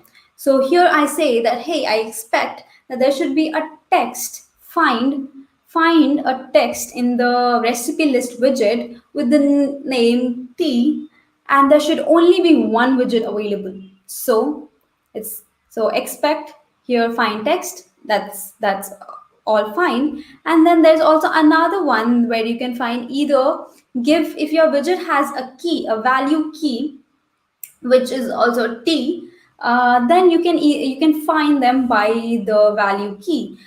Usually that is a more accepted way of finding widgets, because keys are unique while text can be multiple types and multiply repetitive, but keys are unique. So it's definitely accepted to use find a widget by key rather than a text. But yeah, you needed options, the options are right there. So this test passed, and it did find here a widget that has a name T, and also a widget that has a key named T. So that's your first test case, that my test case passed. Now the second one is verify all the ingredients for tea is 0. So initially all the ingredients need to be 0. 0 milk, 0 cup milk, 0 teaspoon tea powder, etc., etc. So 0 teaspoon sugar. So that has to be the beginning of the app, definitely. So let's see how that goes.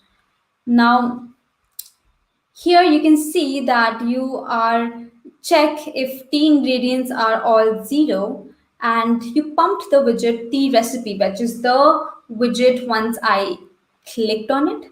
Okay, and here you're going to find all these text fields by key. I have already given them a key value, and they are water, milk, tea powder, sugar.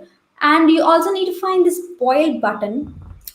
And there's another way you can find it, is that you can find the widget which has a text boil. So here I need to give it the widget that I'm looking for and the text that I'm looking for. So here the boil button is an elevated button with the text boil, and that's how I can find it with widget with text.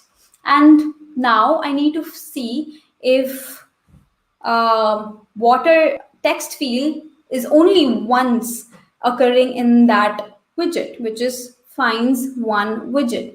And I need to expect that the value of that text field needs to be 0. So here, if you run just this, okay, I'm not getting the thing. So here, if you run just this, it is going to pass, but I'm not getting the here option to. But now you can expect the milk, tea powder, and sugar to expect only the text field value should be 0. So I can see this now. It comes. So you can see that here all the initially it was all 0. This is a different instance of the app. It is not going to be, this has no relation to the app that is being running at this here. So it says that initially it is all 0, and that's perfect. So it's all 0. Now the next test that I wanted to talk about is that this finding of text fields and all needs to be done for every widget, because I need to test everything. Whatever test I will have, I will need to find them by key. And instead of doing this all again and again and again, I can actually put them into init method kind of a thing, if you can call that, which is going to be like a setup method, which you can have in here, where you can initialize all of them inside. And all of what setup does is that it runs this method before all the tests are ran. So first it will always take these by key, and then it will run your expect methods. So that helps. I can remove this and it will work as fine as it was. So I just need to have this setup method. Similarly, you have similar things where setup is called before each test is run. There's also a teardown, which is similar to your dispose method kind of a thing, but it's like the method that is ran after each test is run. And then there is setup all. If you want to like set up something before all the tests, so run once before all the tests, and tear down all, which is if you need to run once after all your tests. So you can definitely use this if you have to like set up some kind of object or some other like you're setting up the Mockito, you need to set up that before you run all the tests. You can definitely use these 4 methods for all your tests. Now the next test is verify if test is black tea. So what does that mean? That I will have 1 cup water, 1 teaspoon tea powder, and 0 cup milk and sugar as preference. So how does that work? Here you have pumped your widget, which is tea recipe, of course, and you need to expect the water text field should be there should be only 1 occurrence. Now I need to tap on my text field so I can write some text on it. Once I have tapped on it, I need to pump that. So it's kind of like pump that widget up, because I just did some interaction on it. So since I tapped on my text field, I need to pump that widget up, and now I can write enter text, which is, if this is a text field, I will say that the text field value should take 1. So it's 1 cup of water. Similarly, you do the same thing for tea powder, where you are tapping on the tea powder and pumping up because you did some interaction on it, and then you enter text, which is again 1. Now you also tap on the boil button and pump that, and you expect that your answer is going to be a black tea ready. So here, because there is this is exactly the ingredients that you need for a black tea, and let's try to test this. And this is going to hopefully say that black tea is ready once I have given water and tea powder as 1. Okay, and it failed. Let me check that, but I don't have the time to check this. But yeah, I'll give this repository, definitely check that out. This is what happens in talks for sure. It works perfectly one time and then it doesn't work in the talk. So next test is verify the visibility of the output message. So now you need to check if there is here the output message here, it was nothing and then it was black tea ready. So you need to check if the black tea, if this visibility you can test, like first is nothing and then there is something. So here you can pump widget with tea recipe, and you can find this text by the key, which is output, and first say that I have found nothing. Initially, I will find nothing. And then the water, and again, you're going to put some values to your text field and your tea powder field, and then you're going to tap on the button and pump it up. Then you see that the text here would come as black tea ready. That means from nothing, it went to 1 widget. And this is what you need to test here, where output becomes finds 1 widget. So here from finds nothing, the same output, it becomes finds 1 widget. So another test that we have is verify if it's a perfect milk tea, but sugar is based on preference. So here, if you see, if you want to see, verify if it's a perfect milk tea. Now, when you say the sugar is based on preference, that means that I can give it the water text field as 1, the tea powder text field as 1, the milk text field as 3.4 as how a perfect tea should be, and here I can not give any value to the sugar field because I don't need sugar for my tea. But if I had to expect here, it would here if I expect that as expect sugar controller.text is sugar actual, which is 1. The actual sugar to the recipe was 1. Here the test is going to fail, because it's going to say that, hey, it did not match with the sugar text field that we were expecting. So here it's going to fail. But sugar is for preference. I don't really care if sugar is given as 5 or 1 or 0. I only thing that matters to me is the water and tea powder and milk should be perfect. So that's where something here comes into the picture, is that skip. So skip, here we can give this value, you can give this parameter skip and say that, hey, it's fine if this does not match with the parameter that I am expecting it to, and you can skip it and complete and make the test run perfectly. It's absolutely fine, and you can give it a reason that the sugar was skipped because it depends on the preference. And again, you can tap on the boil button, pump it up, and expect an answer that says perfectly milk tea, which finds 1 widget. Now, hopefully I have some time here. So I have test 6, where you need to verify if tea is black and boiled properly. So Here, when I say boil properly, I mean is that the widget, actually the boil is going to take 5 seconds to actually boil. How do I know that? I'll tell you here. So here, if you find that, Pooja, I'm here, sorry, bad guy Majid told me that I told you that you have 1 minute. all right. Let me wrap it up then. I'll wrap the talk right now. Just let me finish this part where if you need to test something that is in the future, instead of doing pump, which will not say that, hey, like it is going to just pump it up once or like, pump the state once.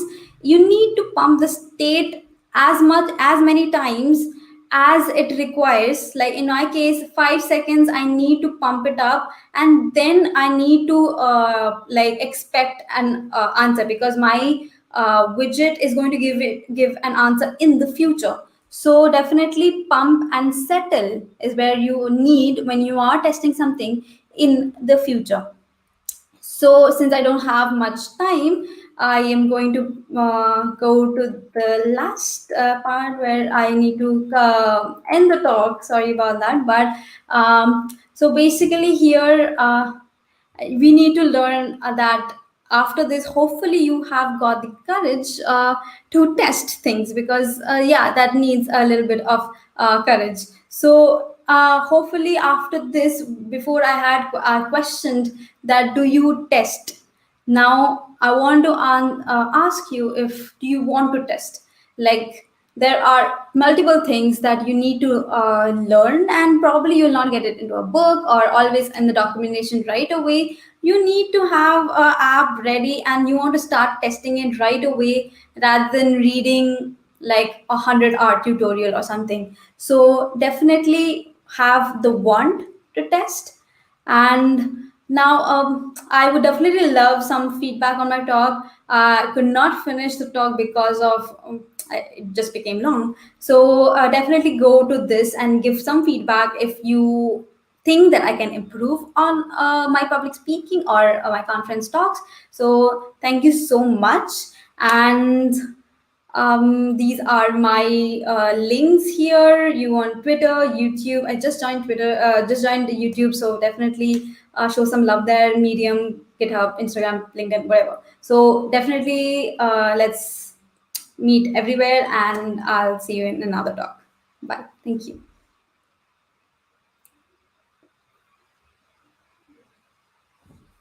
I think you're on mute, Abdul. Oh, totally unprofessional. I'm sorry. So yeah, thank you very much for being here. And it looks like the comment section is full of comments, so you can read them and answer them. Sure. And we're ready for the next speaker.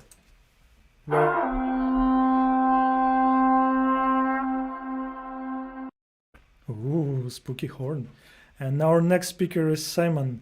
And you know, we can spend 5 or 10 minutes just reading his biography, because it's full of like a lot of things. Hump Day Q&A, Flutter community lead, Flutter study group Slack, organizer Flutter Nordic Vikings, a lot of things. But you should all know Simon already, because he's like, just look at the amount of the Flutter birds he has. Hi, Simon. And now you are muted. Looks like we're all unprofessional. No. Thank you. Thank you for having me. Yeah. So this is my talk. This is me. So welcome everyone. A little bit about me. As I'm gonna pronounce your name wrong. How do you pronounce your name? Is it Eugenie? Sorry. But anyway. Flutter community lead, CTO at Dev Angels London. We're a team that makes mobile apps. Feel free to reach out to us. Co-organizer of Flutter London. That's why I have a silly banner behind me here with George Medvay. And I'm also co-founder of the Flutter study group with Scott Stoll and others from the community. We try and keep things going like this event. Mainly thanks to Majid here. So I've been coding for some 20 odd years, and 11 of that has been Android, and 3 years now Flutter since alpha. So anyway, that's enough about me. Let's get on with the actual talk. So this is about state restoration. State never dies. So as I did say, I'm primarily an Android developer. So the details of the talk are going to be from the angle of an Android developer, but the same information applies to all platforms, all of Flutter's platform that it runs on. Just the details will be different. Yeah, restoring your state is important. So just with animations and transitions, when they occur, they sort of direct the user's attention and focus to the next widget on the screen or the next screen and so on. When the user leaves your app, you want them to return, they kind of expect to be returned back to your application exactly where they left off. This is definitely extremely important in terms of flows of sign up and login. So you can imagine that you filled out a login form, and in the middle of filling it all out, and they receive a text message or phone call. So the phone call app comes to the foreground, your app gets placed in the background, and the operating system needs more resources, so it frees your application from memory. And in doing so, you get this hint to save your state. We'll go into this in a minute. So the point here is that anytime your app can be terminated from the operating system. So you don't want that form to come back and be blank, because they've just spent a long time filling out this form. And I'm sure everyone's had that experience on a web page where it fails to submit. And in the failure of submission, you lose all your form entry, and you get really pissed off that you just entered like 3 paragraphs of text and it's all gone, right? So this is basically what this is about. We want to solve this problem on your mobile application. So, but that said, form is one thing, but then, just keeping the top level tab that's active. So imagine you've got tab navigation at the bottom of your app, keeping the right tab active, so when they come back there in the right section of the app can also just be as simple as that kind of gives that user that continuity that they need. So and that also kind of goes into which state is important to save, and that's really a case of you having to decide that and work that out for yourselves, and we'll get into a bit about that in a bit. So history of state restoration with Flutter. So state restoration has always been possible with Flutter. It's just not been very simple to achieve. So a couple of methods that I can share with you now, which is also good information to share, is you can use Widgets Binding Observer to monitor when your app enters the background. You'll get there's an app lifecycle callback. And at that point, you could go fetch your state from memory. So whatever widgets have whatever variables, and save that to disk. Say into a JSON file, and when the user next opens the application, you can go load that state from the disk, decode the JSON, and take the user back to the screen that they're on, or the tab, and so on. But this has some issues. It's not very easy. There's no framework that's been provided. So I hope this is where the state restoration API comes in. But there's some problems, and there's been a ticket open. As you see on the screen here, if you really want to go read it, there's a lot of comments. It might be a good read for some of you, but it's an old problem. This has been around since 2016, I think, this ticket. So yeah, there's these caveats, and one of them is the operating system only guarantees a certain time to collect the state from you, and particularly on Android. This has some ramifications, and you don't want to. Let's say we give that example of saving your state to disk or shared preferences. What you don't want to do is get cut off halfway, because if the operating system shuts down your app halfway, then you're going to have corrupted data file. And what happens when you load back up? Well, do you crash the app? Do you clear that state? Lots of avenues you don't want to go down with that. So again, this is all about solving these problems. As I said, another alternative is constantly saving your state to disk as it's changed. So you can imagine that as you're using that top level navigation of your app, when the user changes their tab that they're on, you go ahead and save that integer value to disk or to shared preferences.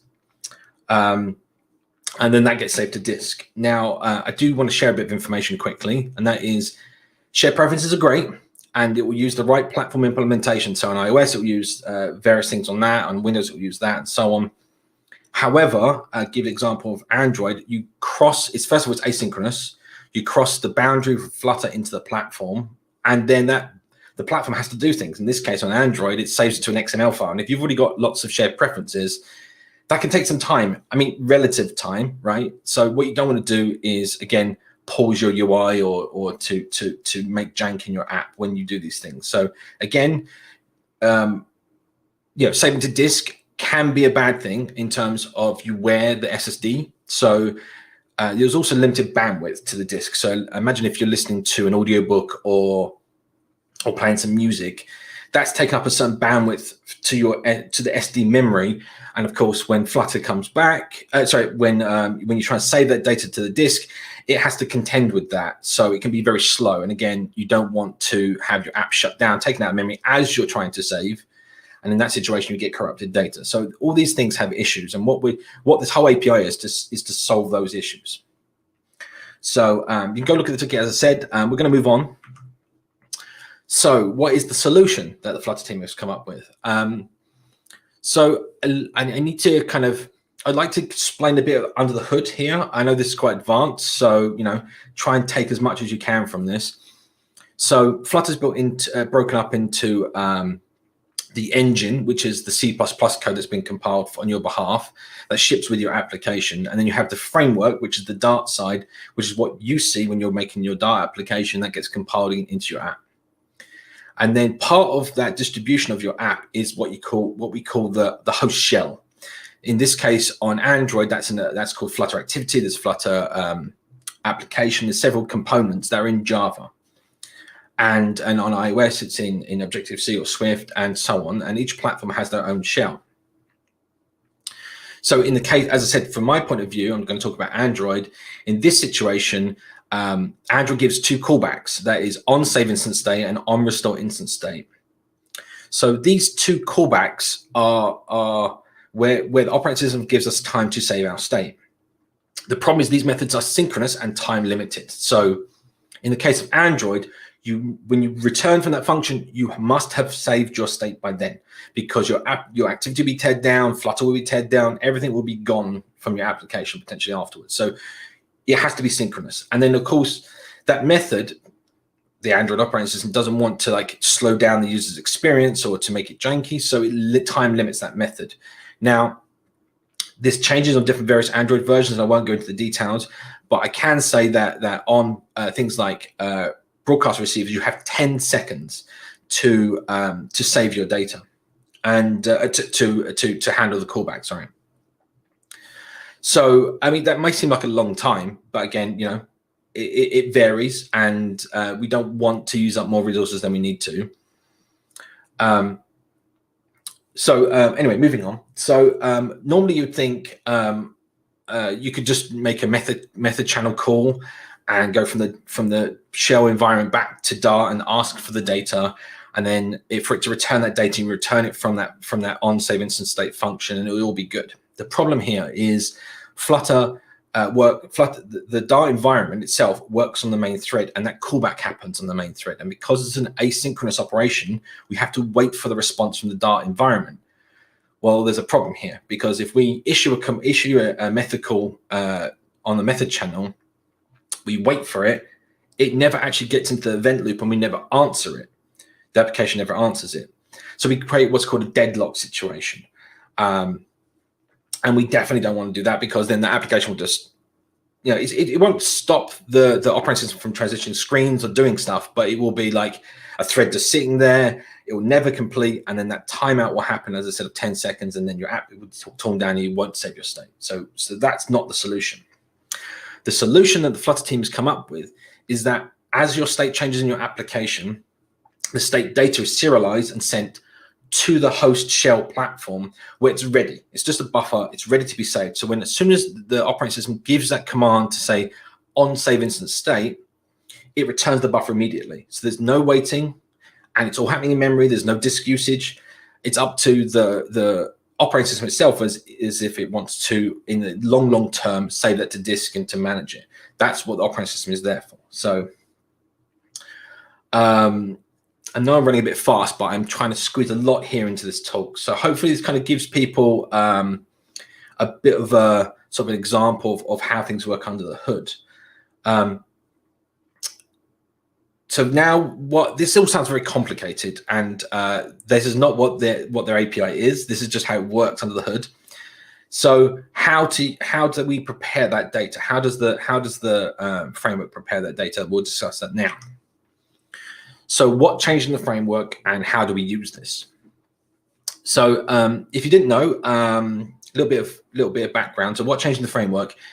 Run app. You pretty much every Flutter app has a main method that calls run app, and what that does is actually sets up the framework and sets up the bindings. The bindings are the bits that connect the Dart code to the native Flutter engine. And you can go and have a look at it. You can control click on your favorite IDE of choice. Go down, have a look around.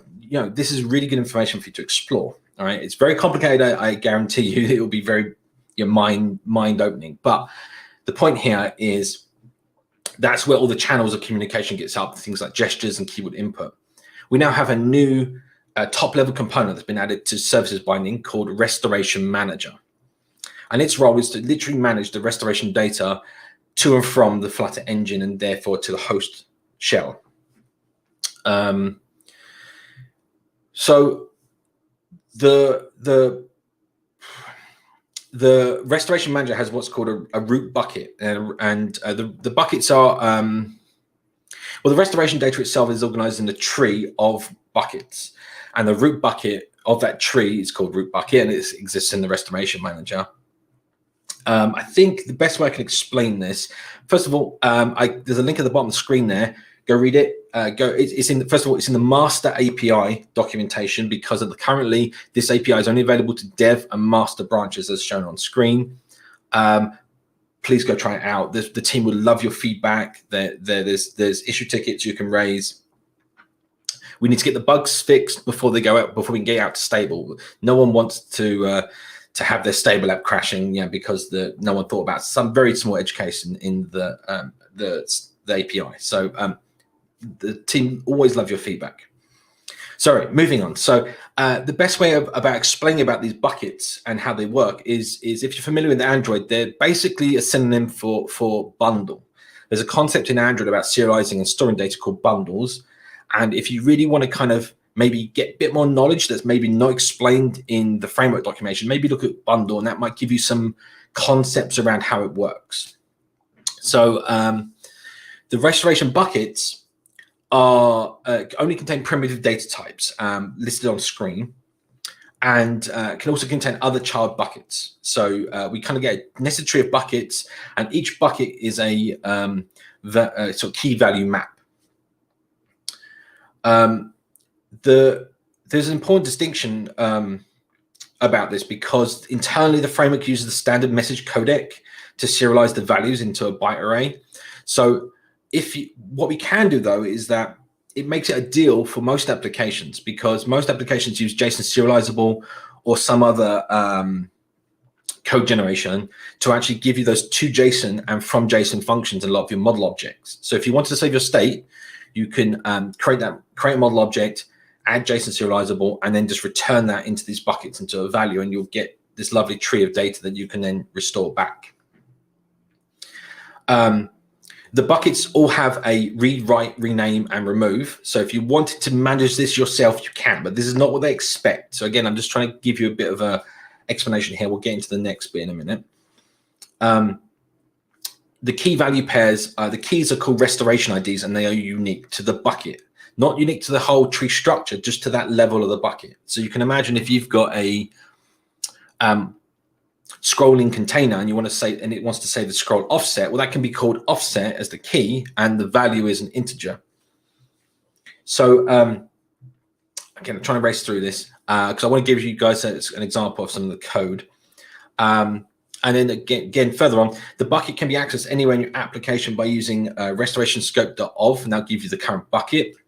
And you can also create buckets and then add them to that and sort of nest it and so on. But the team has made it even easier for us. So the Flutter team have created this restorable mixin, which is the primary way they expect you to use the restorable API. And it's a mixin on state. So just add restorable mixin to your state object. and it will ask you to implement an abstract function called restore state. And as you can see here on screen, it gives you the old bucket, and is this the initial restore? So that can be helpful if you want to restore your scroll positions or tab index or whatever it is that you want to do. But the main reason for this is that they support what's called a restorable property, and then that gives you this they give you this function in the mixin called register for restoration, which allows you to register a restorable property with a key, the restorable ID, so that it will automatically manage it for you. So as soon as those values change, bool, int, double, whatever it is, it will automatically get saved in state. It will save to the platform, and then when your app goes to the background, that state is saved. So on screen I've added the inheritance chain for the property. There's lots of pre-built options. However, these are extensible. So you can see at the bottom here, you've got restorable listener, and they've added a restorable change notifier. So if you already have a change notifier, you can just add that and extend it and implement the interface and so on. And there's some good examples in the framework at the very bottom there, Cupertino tab controller and restorable text editing control. And they're good examples of implementing the interface yourself. So if you want to go ahead and make your own restorable properties, if you're a package author and you want to kind of add it so that your custom widgets all get restored nicely from their current state, that's exactly what you want to be looking at. Again, there's a link at the bottom. If you want to use the API, it's the restorable mixin and the master API docs you want to go have a look at. Okay. So something that is very confusing for a lot of people, and what I want to get to is instance state and long-lived state. They're two different things. So instance state is your active UI state, such as a current tab or current form fields, as I mentioned. The long-lived state is where your state lives past an app restoration. So this is kind of best way of putting this. So let's say your user login token. Let's say you had a notes app, and all the notes the user makes as they make them, they get saved in your local storage of choice. So like Hive, SQLite, JSON file, whatever it might be. Definitely not the instance state. So there's a difference in these two states, and you have to make sure that we respect this point. I'm not sure if I have this in the slides. Oh, yes, I do. Key point here. The instance state is limited to size, right? So the way it works on Android is it has your whole application has 1 megabyte of buffered data they can send across. So that means all the Android views, if they need to save their bundled state and so on, that's all part of that. So as you can imagine, you don't want to store images, right? So let's imagine I'm in the middle of editing a profile. I want to save, they change the image, and we do the image picker API, image picker plugin. The image gets saved to a file on the disk, and we put the string, the path to that image file, in your instance state. So the long-lived state is the actual file. The instance state is the string. The string path, if that makes sense. For long-lived state, I'm going to shamelessly plug a plugin I made. Still very early on. Feel free to give me your issue tickets and PRs and everything else. It's called state persistence. I made it some time ago, but this allows you to save your instance state to a JSON file by default, but it has an abstract interface that you can implement to, again, use Firestore, Hive, whatever you want to store your data. So we're getting to the good stuff. I hope I'm doing good on time. I'm trying to rush through this. How do I test my state restoration implementation? So it's called Don't Keep Activities on Android. I'm sure there's other ways on iOS to do this. I don't know off the top of my head. But what this does is it forces your activity to be destroyed when it enters the background. Every time it enters the background. Not when the operating system feels it needs enough memory or other conditions. It will always be destroyed. I do not recommend you leave this on. You'll find it very annoying when you leave this on and then you lose your debug connection when your app enters the background, for example. So it's good for testing your state restoration and making sure it works, but yeah, don't leave it on. So I think I've got about maybe 5-10 minutes. Oh, gosh. No, am I making good? Oh, 5 minutes. Oh God, right. Try and get you some examples in. So the slides will be available. I'll post a link in the chat at the very end of this. But we actually have a sample app from the Flutter team called Veggie Seasons.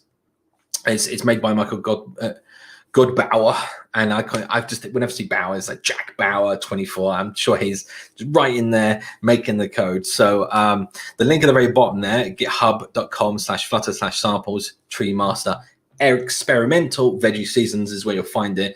There is a top level folder called Veggie Seasons. That's just a placeholder. Once it's entered stable, they'll move the Veggie Seasons from the experimental folder into the main tree. Okay. So I'm going to stop the screen share and start up another screen share and try and give you an example of the app. So bear with me 1 second. Fingers crossed, everyone. This all works as expected. Dun, dun, dun, dun. Losing precious minutes. No, yes, no, not yet. Where's the screen share? There we go. There we go. Okay. So this is Veggie Seasons, the example application. And again, the slides will be available. You can get the link, so don't rush to it right now. So some key points, as I mentioned. So this is the application. I want to show you working. So if I go, well, we have a slight problem here because we need to enable the settings. So let's go do that right now. If you haven't enabled your developer options, you can do that by going into About and then keep tapping the build number here, and you'll get to be a developer. And then hopefully you'll get these developer options pop up. If I can find them. I've lost them already. There we go. And right down here, we'll find apps. Don't keep activities. Let's turn that on. So now if we open up Veggie Seasons, that's the splash screen. It's a white splash screen. It's terrible for this example, but when it's displaying the white screen, that's the splash screen loading. So here I'm on search. If I press home, that's gone into the background. The app freed it from memory. The activity no longer exists. It takes a snapshot of that and puts it into the recent. And when I go back to it, it's loaded from scratch. We've got the splash screen, but now, bam, we're right left on the tab that we left off on. Same goes for if I go into apples here and I want to send it to my garden. Under my garden, I see apples. And when I leave the application, again, it's completely freed from memory. When I come back, that's just a screen grab. When I come back, it reloads the application from scratch and back comes the apples. Now, here's the key point I want to make a difference of. That is state. Instant state. If I hit back now, the operating system has expected that you've left the application. It has no state to save. It has not tried to save any state. So if I come back into the application, this is starting from scratch. So it's going to take me back to the home screen of the application. And in their example, now my garden is empty. So a good example here is where the difference between instant state and long-lived state is. These favorites should be long-lived state, not instant state. I'm sure they're going to change that in the example now I've mentioned it.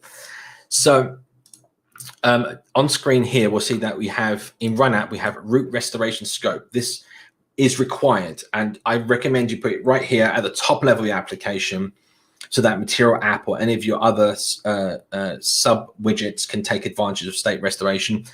Whatever ID you want, this creates a root bucket. It also does a nice thing where it delays the initial frame of graphics in Flutter, holds the operating system splash screen so that it has time to get the previously restored state. Anyway, so root restoration scope, and let's hide that. So as you can see here with the application top level, we've got restorable mixin been added, and then they've added this restorable app state, which is their custom model with a restorable ID. They register for it. And right down here at the bottom, that's the restorable listenable that they've created, which creates the initial app state and does basically their serialization to and from. This is if you want to make a custom object. But a good example of keeping this simple is if we go to the home screen here, we actually have a Cupertino tab scaffold, which manages its own tab. It keeps the state of the tab that you're on. So they've given it a restoration ID. And that, again, will fall into the scope of what's above. So if you put restoration scope anywhere in your UI, it creates a bucket with that restoration ID, and every bit of UI widget that's inside that is all its values are put inside that scope inside that bucket for the scope. And as you can see here, they've given restoration IDs for various things. You don't have to pass them in. This is just good convention. And I recommend everyone continue to use the term restoration ID. You could also hard code that within your widget. There's no, it's completely up to you how you want to do this. See if I can find there's another good example, which I obviously can't find right now. It'll always be when I last thought I needed it.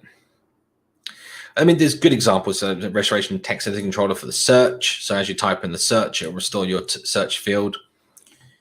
I think the one example I wanted to show you, I can't find it. Never mind.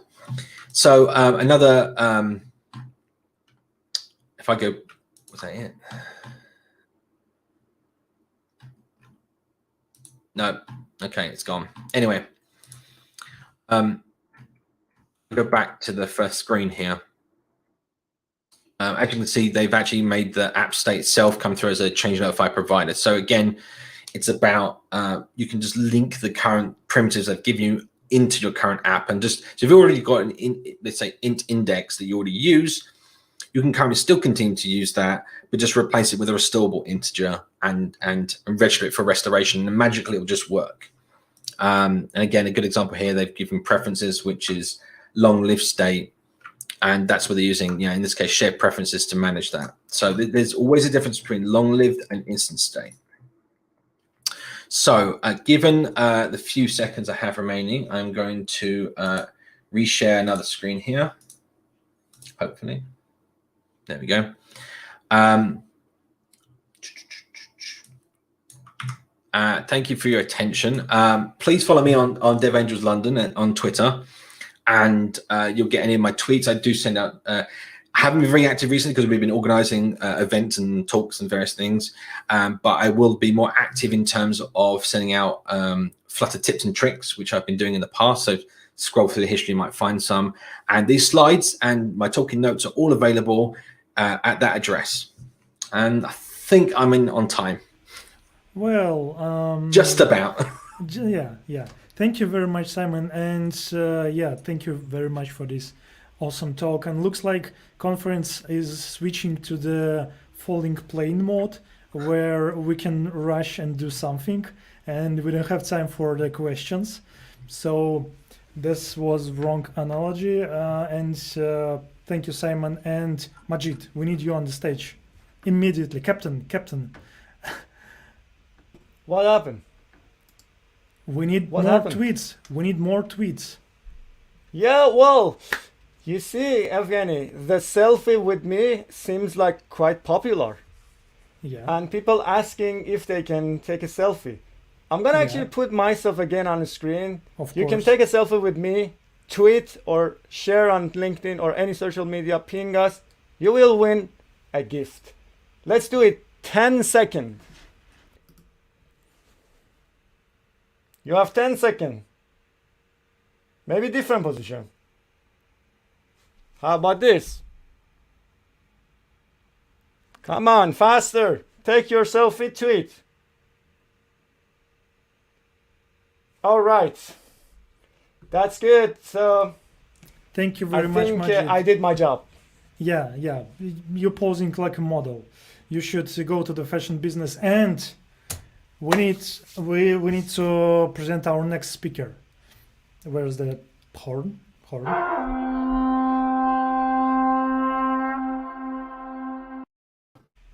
And our next speaker is Danielle. Hi, Danielle.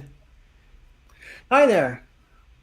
Danielle, she is a Flutterista and Flutter Dev advocate. So, and I want to steal your time on the stage, and you will be talking about importance of diversity, right? Absolutely, Kenny. Thank you very much. The stage is yours.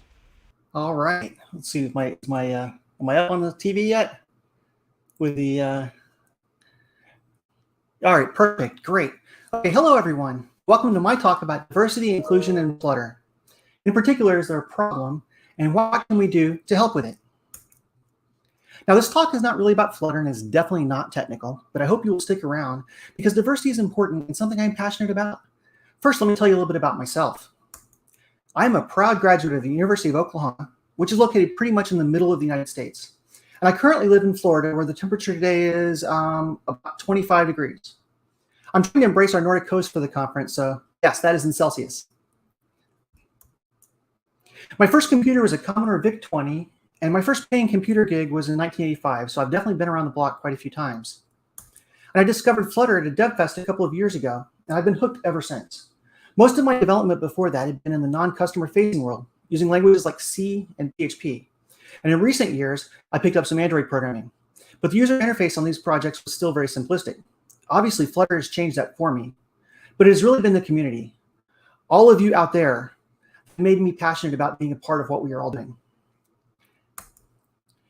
And unfortunately, all too often, I am still the only woman in the room.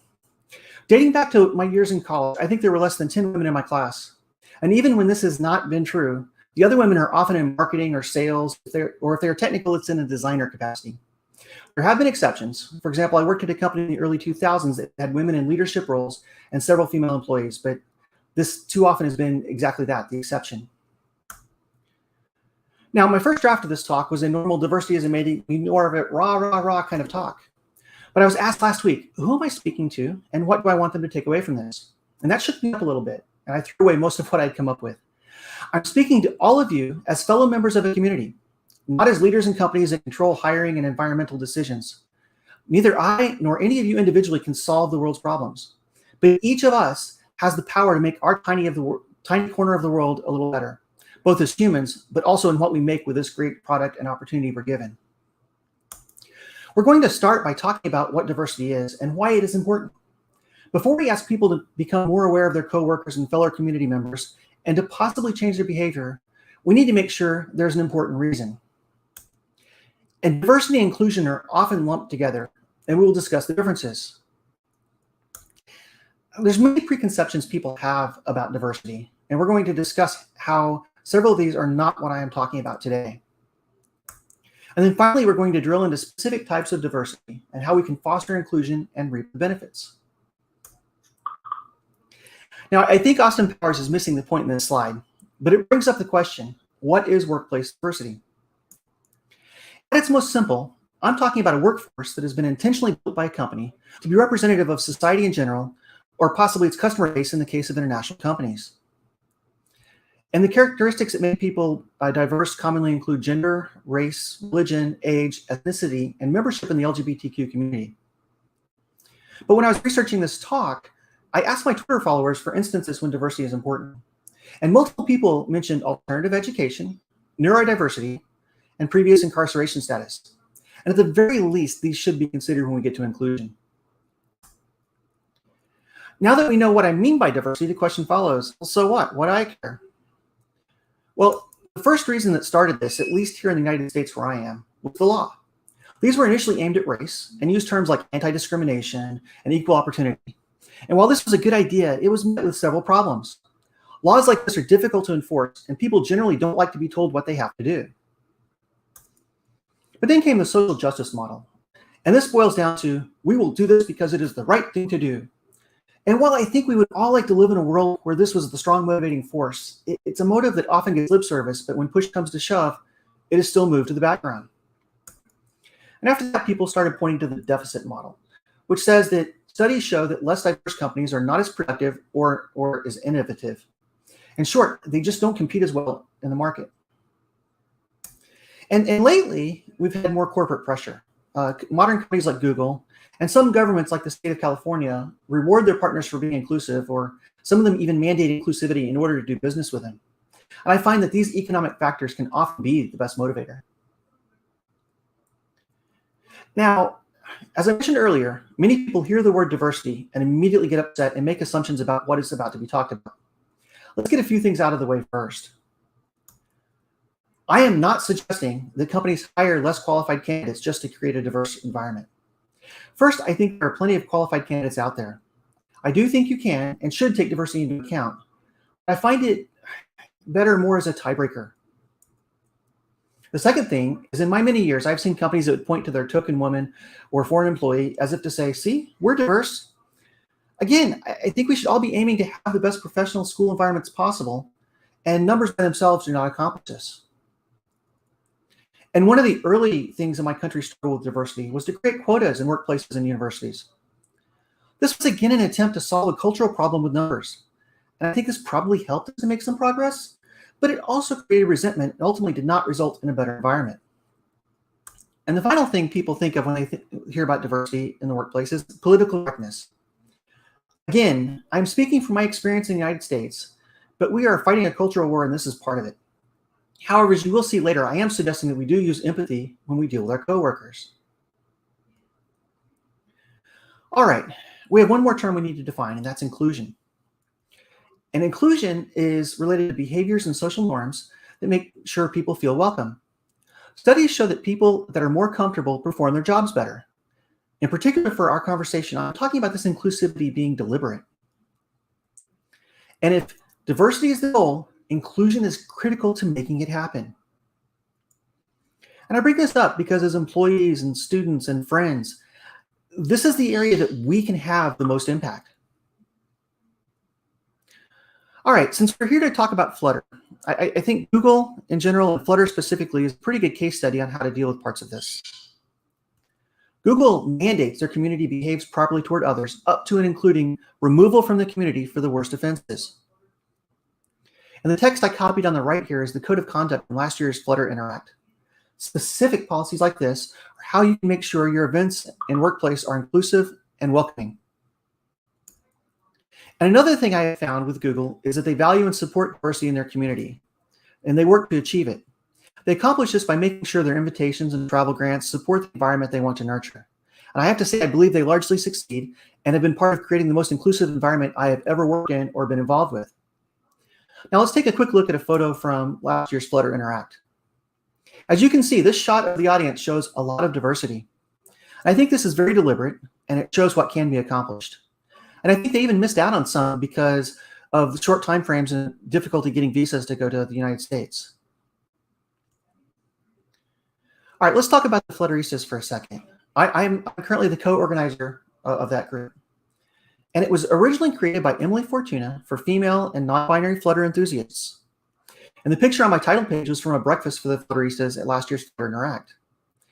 Earlier this year, Emily stepped away from Google, and I volunteered to keep the group running. It's intended to be a safe space for an underrepresented group in the Flutter community, in this case, gender diverse. During a Twitter discussion, I was challenged on if I really didn't feel welcomed in the normal Flutter community groups, and I admitted that I absolutely do. But I do feel more welcome and safe in the Flutteristas group. And I've had decades of experience in this environment, which is quite different than a younger person just out of college. We also can sometimes bond over non-technical discussions where we wouldn't feel comfortable, and it may not even be appropriate to have those with me around. Now, what do we do in the Flutteristas? Well, right now we're going through some specialized training to help us become better speakers. And we have meetings every month, and I'm usually able to get us a Googler to come in and talk to us, but we do occasionally invite other relevant speakers or just hang out and share our triumphs and current problems. And I'm very happy to announce for the first time that we are in the planning stages of holding our very own Flutterista conference next year. This will be presented by Flutteristas. We'll be open for everyone to attend, and I hope you all will. And now's my sales pitch. If you either identify as a woman or a non-binary individual, if you love Flutter, which I presume you do because you're here, and if you'd like to join our group, you can DM me on Twitter at I'm a Figure Skater, or email flutteristas@gmail.com. All right, now let's take a look at another case study. This time a company that is very well known in the Flutter world, Very Good Ventures. For one of our monthly meetings, I wanted to invite somebody from Very Good Ventures to come and talk to us about their hiring practices, and particularly how they feel about diversity and how they ensure it happens. Well, it turns out they're very interested in diversity and jumped on the idea of coming to talk to us. But they said, diversity is very important to our company growth plans, yet it's been complicated to achieve. There's no clear roadmap or process to ensure it happens. And they followed that up with a challenge to us, asking for advice on how to achieve diversity. Because it turns out that from the beginning, when they would expand, they wanted a diverse workplace for all of the reasons mentioned before. The typical recruiting process was not sufficient. They'd not grown into the organization that looked like they would like it to look. And the second half of the meeting with us was brainstorming ideas of what they could do and a plea to us to please apply when there are openings. And one of the reasons I wanted to tell this anecdote was to show diversity in hiring is a difficult problem and that we all need to be part of the solution. And this kind of engagement is something that all of us can do to help improve things, no matter what our level at our company is. Now, this slide was actually one of my inspirations for actually turning this into a talk. And here's some humorous risks you run into when you leave out cultural diversity and your marketing and design personnel are not part of the culture you're trying to sell to. American Motors in the 1970s had a popular car called the Matador. So you see, in the US, Matadors, especially back then, had a very romantic and exciting connotation. However, when they went to Puerto Rico, the word also means killer in Spanish. Who wants to drive a car that would kill you?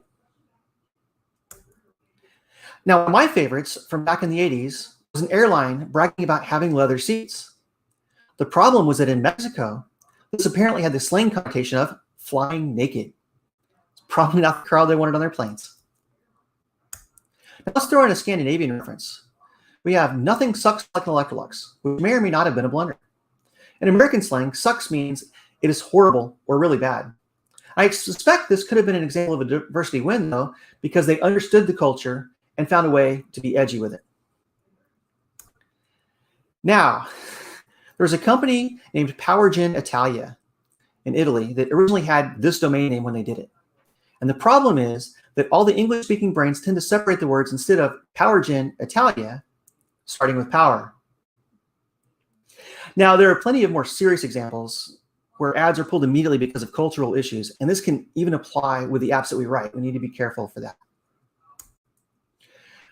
Now, if you've been watching, I hope you're asking, well, how can I help? And I'm here to assure you that little things make big changes. The first thing is use the golden rule, which just means that you want to treat people the way you like to be treated. Treat them with respect and treat them by respecting their beliefs and their culture. I would suggest that everybody gets to know the people that you're working with or going to school with, especially the people that are different. One of the best ways to get over any cultural issues or to learn what cultural faux pas you may be making is to get to know the people around you. And become aware of how your actions affect others around you. It may mean nothing to you, but it may mean everything to one of your coworkers. Let's find ways to help represented groups. In this case, like, for example, the Flutteristas, which has our own Slack channel and monthly meetings. I would caution you to always assume anybody could be listening. Don't say things at work that you wouldn't want your coworkers to hear, because at some point they will. Now, if you are part of, if you're part of a diverse community, then I urge you to get out in the broader community and go for it. Apply for jobs when appropriate. Apply to speak at conferences like this one. FlutterVikings has done a great job with that. And if you happen to be someone that is in a position of power at your company, make diverse recommendations. Take a look at it and do what you can. All right, let's summarize things so that we can figure out how we can do our own part. First of all, diversity is important. Inclusion is something that we can all work toward. And progress, it needs to be deliberate. It doesn't happen accidentally. And we totally control how we treat our fellow developers. And I would like you to keep up the great work. We can create groups for those that are underrepresented. And if you'd like to continue any of this discussion or ask any questions, you can follow me on Twitter. I've also put up here my LinkedIn and my YouTube channel. I should get back to recording more videos at the end of this year. All right. Now, it would not be FlutterVikings without some form of contest. So I would like everybody to tell me their stories. However, when we started talking about what we could do for a prize, we decided that diversity is and inclusion is about how we're treating other people. So an individual prize just didn't seem quite as appropriate. So if you go to the link bit.ly/Vikings-discovery, tell me a story you have about diversity or inclusion, whether it's where you felt included, whether you helped with diversity, or even a negative story, because those are all useful to talk about. I hope you don't have too many of those, but if you do, that'd be great to let me know. And when you do that, you'll help a great cause. We've got a sponsor that's offered to donate for 5 of the stories. In that person's honor, we will donate $20 to charitywater.org. And that's pretty much it. I would like to thank everybody for listening to my talk. Thank you very much, Danielle. It was a great talk with great points, and audience, you should definitely think about diversity and on your workspace. So, and we're continuing the falling plane mode, so we have to rush and welcome our next speaker. Play the.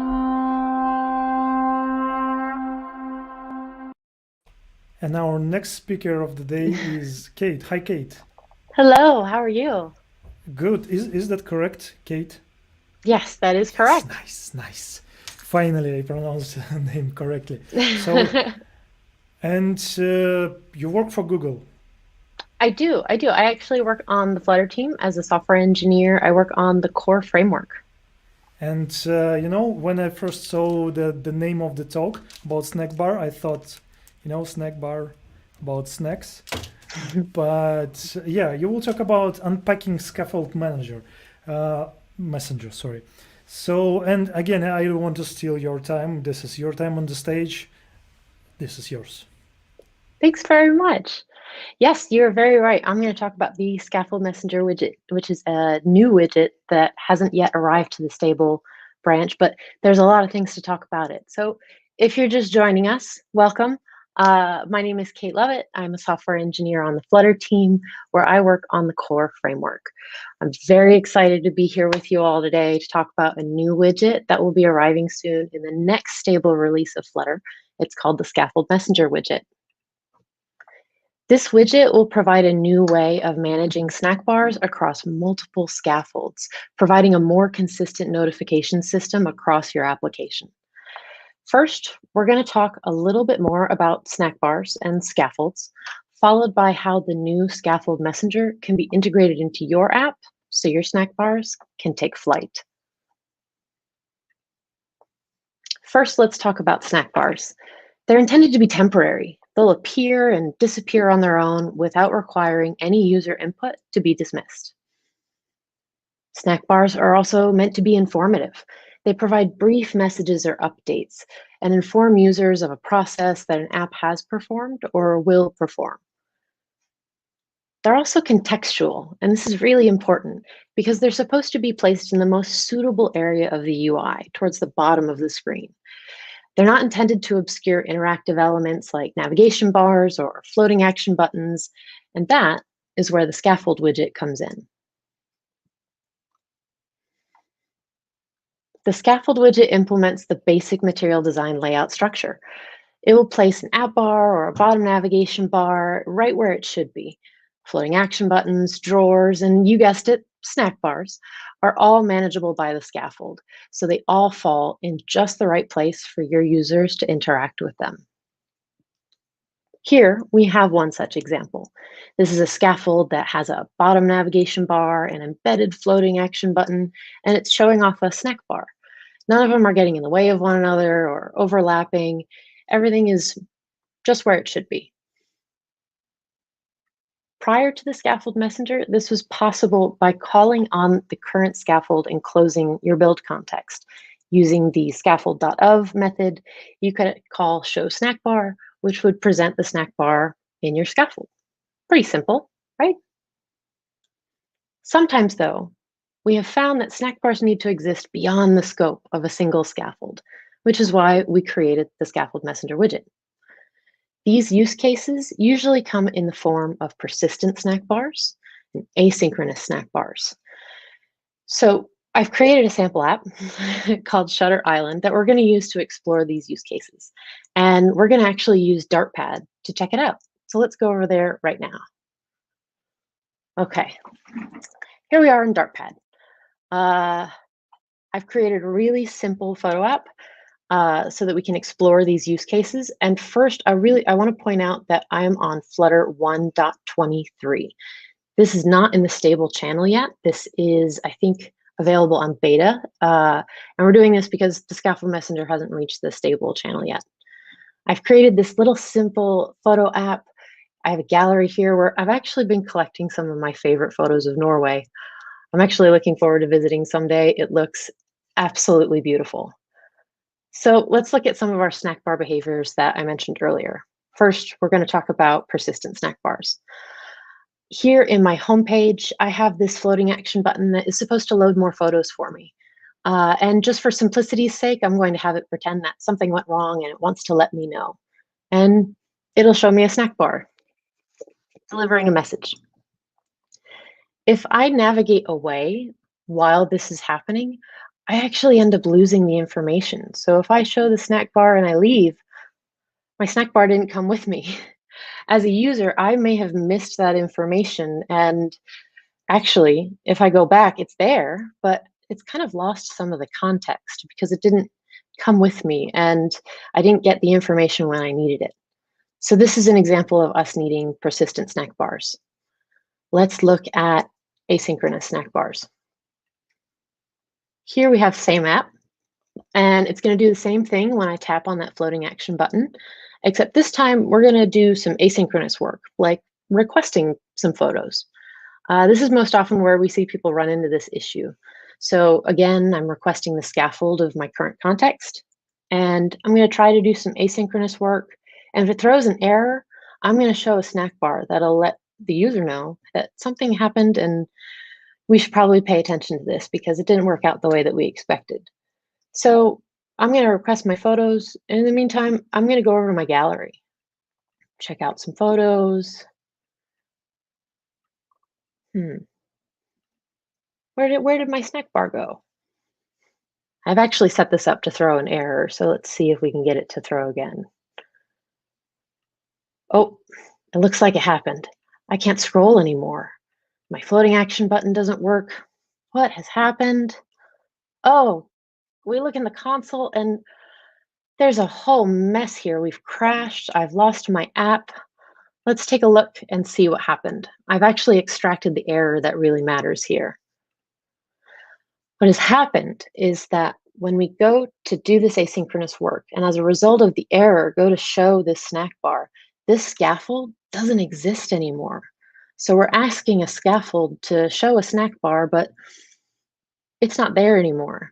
So our app ended up crashing, and this is another unfortunate use case for our users. So persistent snack bars, asynchronous snack bars, we need a better solution here. And we've seen that some folks have found a way around this, and most often they'll find a way around this by using nested scaffolds. A nested scaffold will take our two, let's call them our two inner contextual scaffolds, and place them inside of one enclosing scaffold. And by doing something like assigning a key to this outer scaffold, I can call on this outer scaffold to show a snack bar, just like that.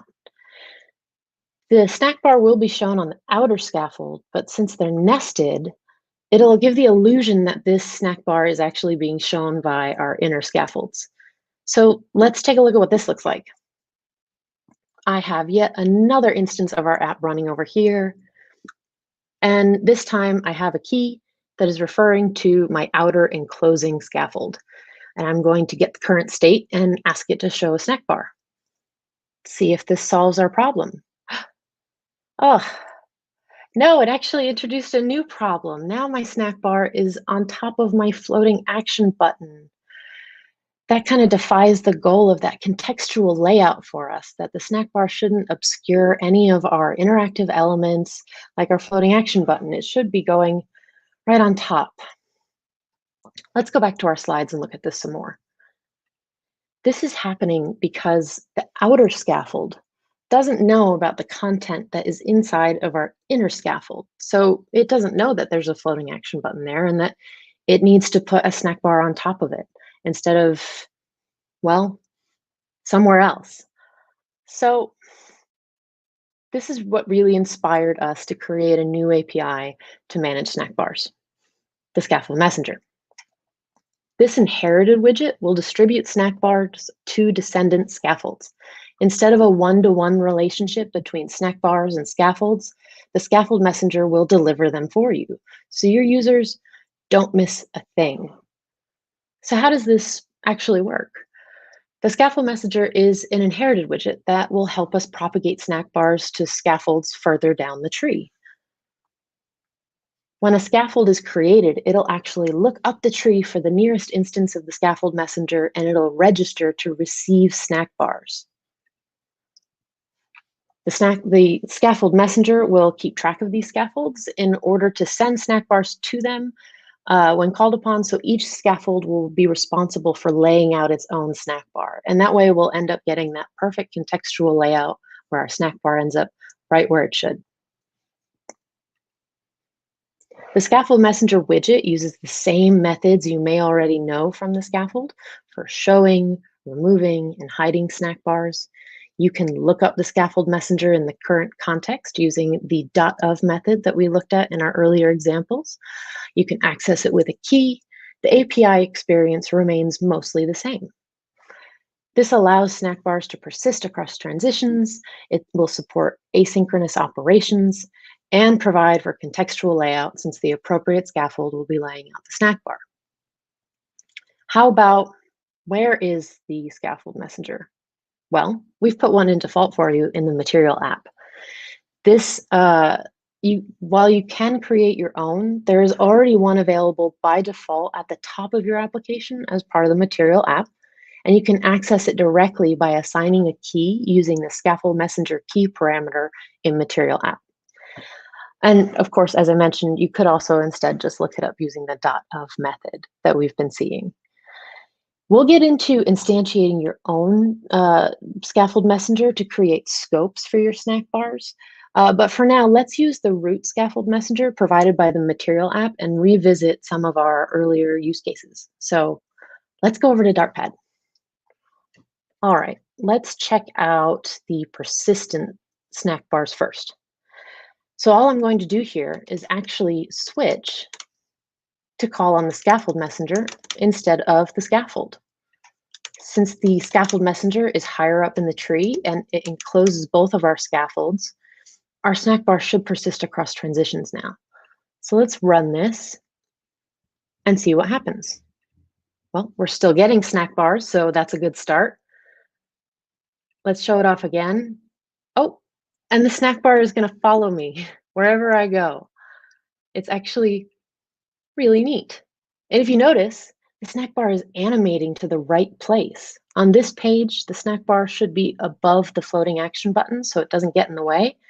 And on this page, there is no floating action button. This is happening because we also added hero animations by default for snack bars, since they can fly across transitions now. All right, let's take a look at our asynchronous example and see what comes up here. Again, we're just going to switch to using our scaffold messenger instead of the individual scaffold.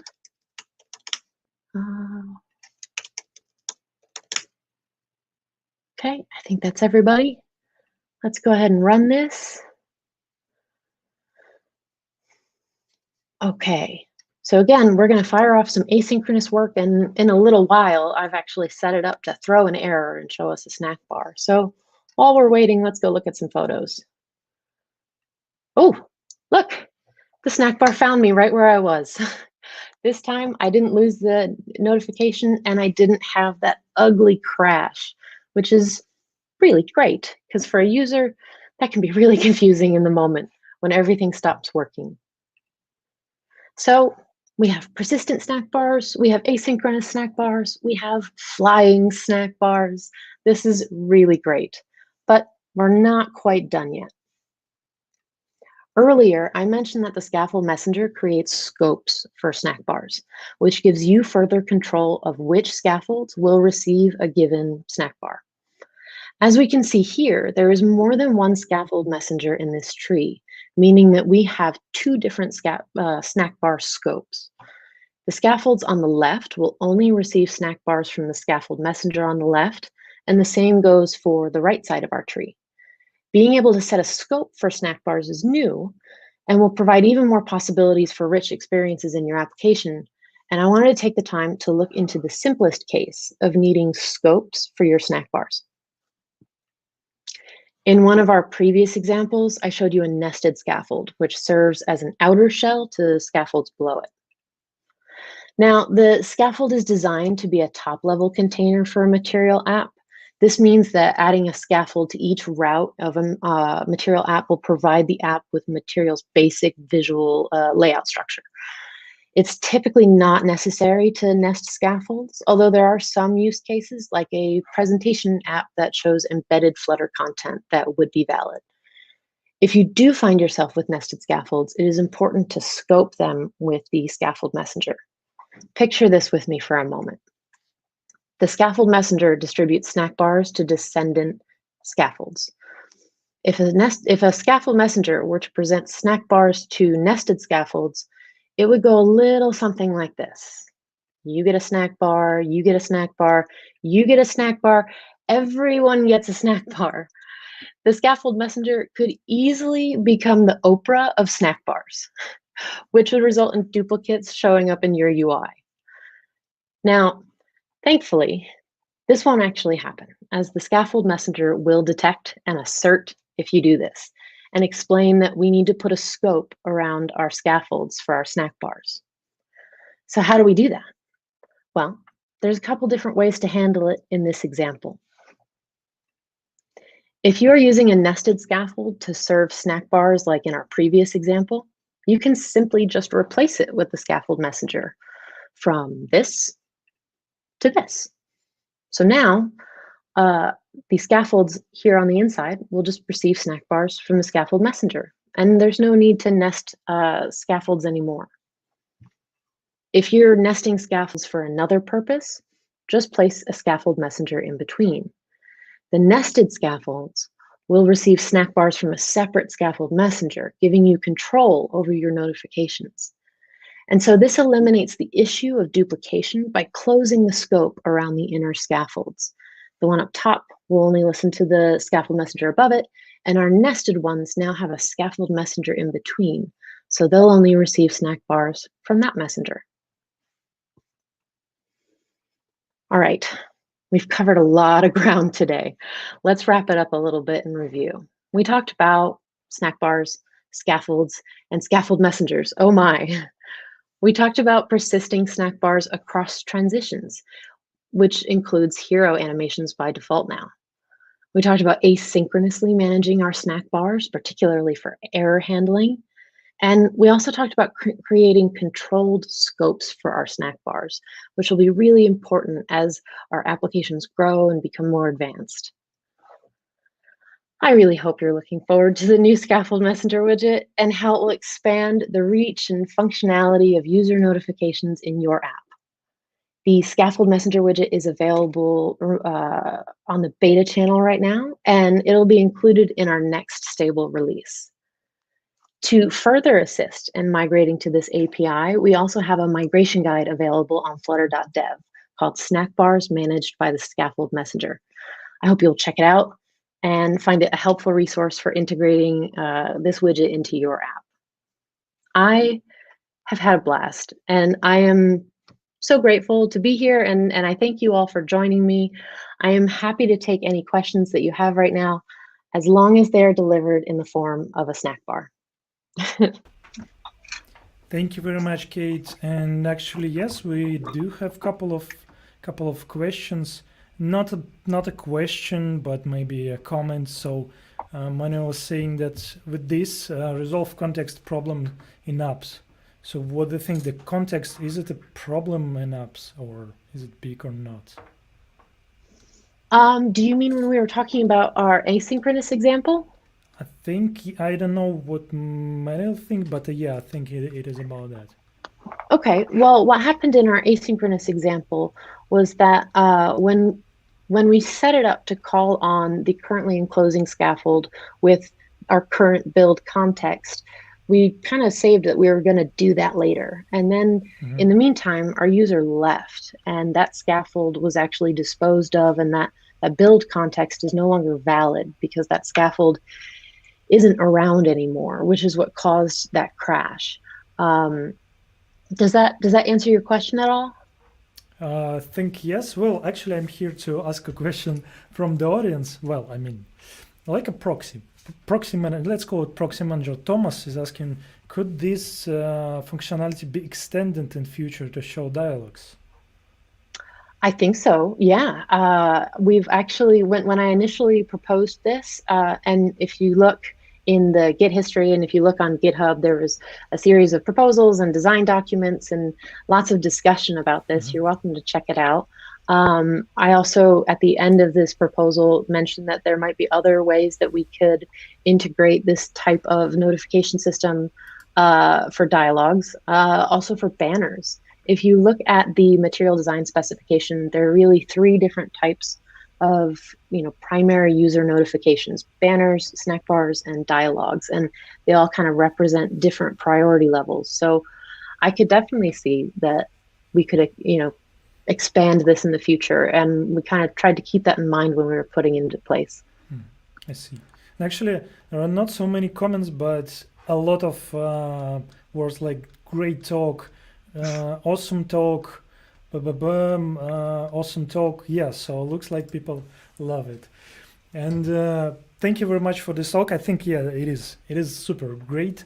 And thank you very much for being here. And yeah, have a great... Thank you so much for having me. This is really, really great. It was my honor. Oh. And we have our next activity, actually, not only talks, but activities. And please welcome our friend Burak here. Burak. This awkward moment when the context is not switching. I don't know. I can just play some tunes.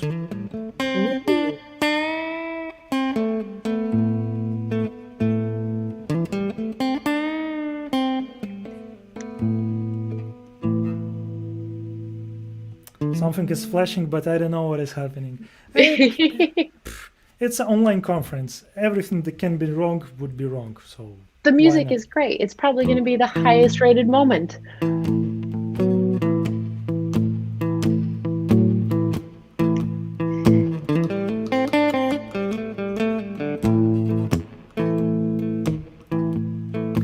In the private chat, a lot of things happening in private chat, but yeah. Okay, so looks like it's time. We're ready. Thank you very much, Kate, and thank you. Yeah, bye. And please welcome our old friend Scott. Hi, Scott. And you're muted too. Yeah. I had to do that at least once. Yeah, so everyone will feel ashamed. Alrighty. So first thing I'd like to say really quick is welcome to all the GDGs out there. Okay, not just the GDEs, but also the GDGs. And if you notice, oh, there we go. Oh. The Global Lead Summit 2019. So let's hear it from all the GDGs out there. And also, this is what you can get. Now, we need to change this because the $5 special for the FlutterVikings t-shirt sold out in about 5 minutes. And we want to thank every single one of you who jumped on that. But you still can get a FlutterVikings t-shirt at the $30 level, which is about the same as you'd pay for a t-shirt. So it's not a problem. And you'll be supporting Flutter community. You'll be supporting the Medium with thousands of articles and over 2 million minutes read every single month. You'll be supporting Hump Day Q&A. The Flutter community Slack. Also, we have over 10,000 members now, I believe. And it is used for Hack 19, Hack 20. And if you are not already a member, you can go to Google's official website for Flutter, flutter.dev. Go to their community page, and they were nice enough to put up a link to the Flutter community Slack. So again, all of these things take time, all of these things take effort, and some of them take money. And if you happen to get a FlutterVikings t-shirt this way, you'll be helping support not only FlutterVikings, but also the Flutter community. Yeah, please support Flutter community. And thank you very much, Scott, for this announcement. And yeah, wow, that was quick. Now our next announcement. So please stay with us. There would be a lot of interesting things. Hi, Burak. Hello. How?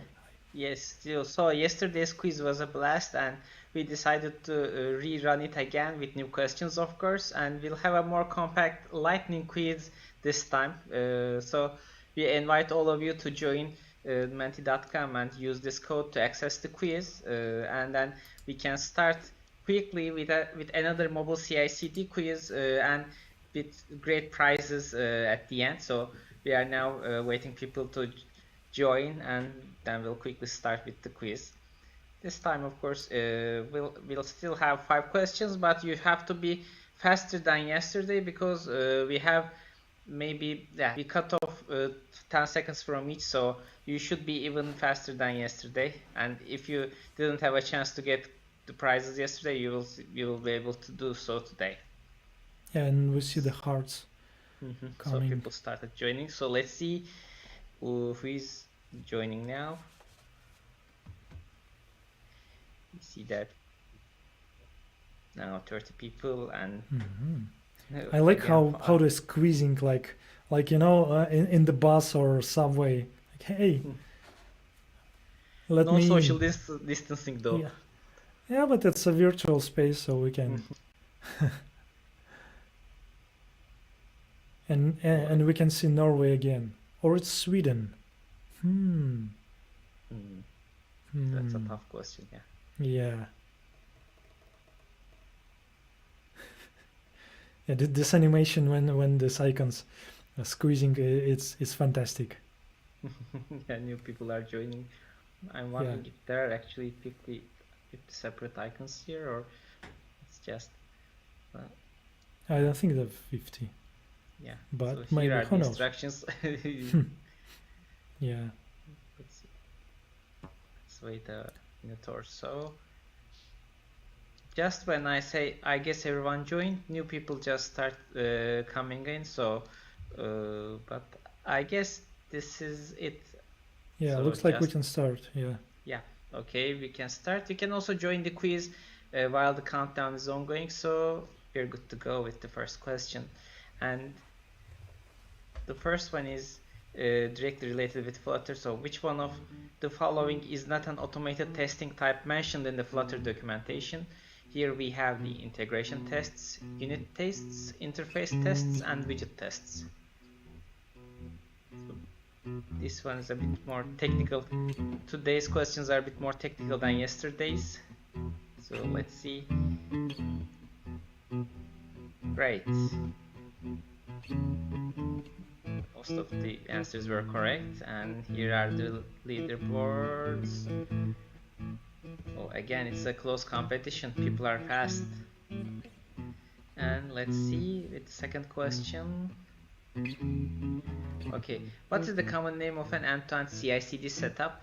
A question that you might have learned from yesterday's presentation. But even if you missed it, you may guess it from the answers. Even if you are not so familiar with the concepts, this one should be a very easy question. And let's see. Great, pipeline. Yes, of course it was a pipeline. I'm wondering who answered the question. Who answered as phone line instead of pipeline? And the third question here. Which one is not a valid Flutter build command? And again, another more technical side on things. So we have the Flutter build Android, Flutter build APK, Flutter build iOS, and Flutter build app bundle. Of course, they all start with Flutter build because we are asking about a Flutter build command. You can use them all in your mobile CI/CD pipeline. Yeah, great. Well, app bundle was a valid one. So I guess it was tricky since it's kind of new concept. So you can directly output app bundles or APK files using the build commands. Oh, someone is way ahead. It looks like And this now- is close competition. Yeah. Now, and which one, again, another technical one. Which one is not a Flutter build mode? Test mode, release mode, debug mode or profile mode.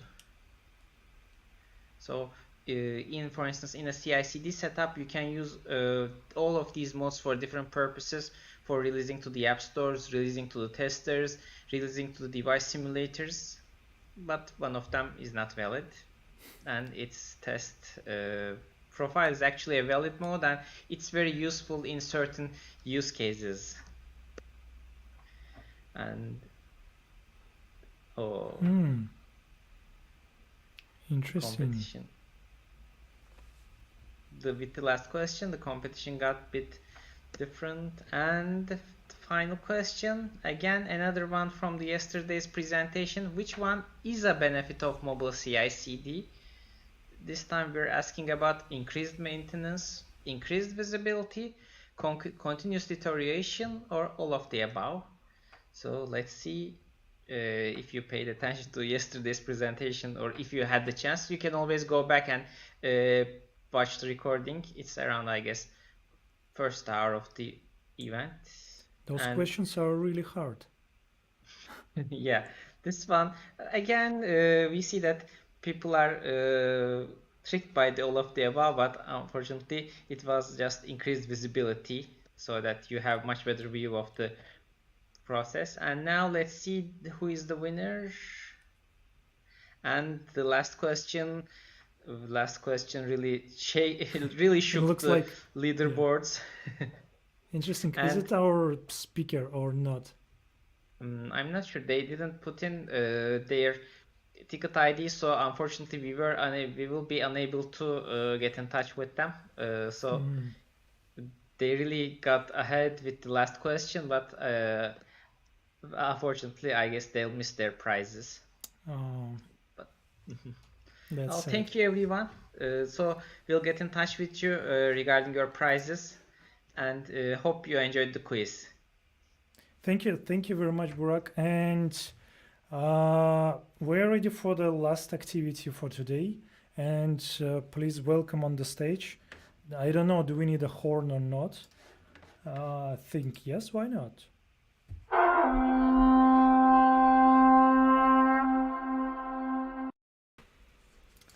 Hello, Majid. Hello, Sarah. Hello. Finally, we're again together. Hello. Yes. How are you today? Yeah, it is the end of the day. What a day. Right? What a day. Yeah. So many good contents. I am so excited for that. So the Viking actually went, and he will come back tomorrow again. So now I am young Majid, so I'll be there instead of him. I had a joke about the Vikings. Oh, tell us. So actually it was not a Viking, it was a Billy Gibbons from ZZ Top, like, you know. Yeah. All right, very good. So yeah, awkward jokes. Yay. You know, we have one interesting things to share, and it's our winners like yesterday. I hope drum roll is ready. Of course, right? Of course. I will share my screen.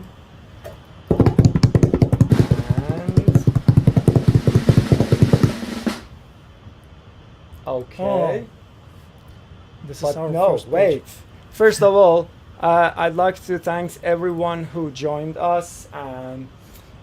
We had quite a lot of people again joining us, and of course we had quite a lot of good comments and feedbacks, a lot of engagement on Twitter and social media. Thanks everyone. You made a little bit hard for us to choose today. Yep. Right, Sarah? So I've had some disagreements with you. Right? Okay. Yeah. All right then. So let's talk. Sarah, can you just explain what do we have for our attendees tomorrow, day 3, our last day? Okay, day 3, we have some awesome speakers. And then the activity for day 3, there's only one, but it's going to be fun. Code Magic has a personality test for developers. So you can. Yeah, Take let's that see how it goes for then free. tomorrow, right? I'm not And sure we how have you win a actually- personality test, but I'm interested. to know. Everyone is a winner, apparently. Yeah. Okay. Actually, being I a don't good know person. about their quiz actually. It's kind of like a surprise. We'll see that tomorrow. But apart from that, we also have a couple of good talks, which I'm very excited. At the end of the day tomorrow, we have Christopher, who is going to talk about he's not going to talk actually. It's just Q&A. So you can ask anything from if anything about Flutter from him. But then let's go for the winner of today contest. Drum roll.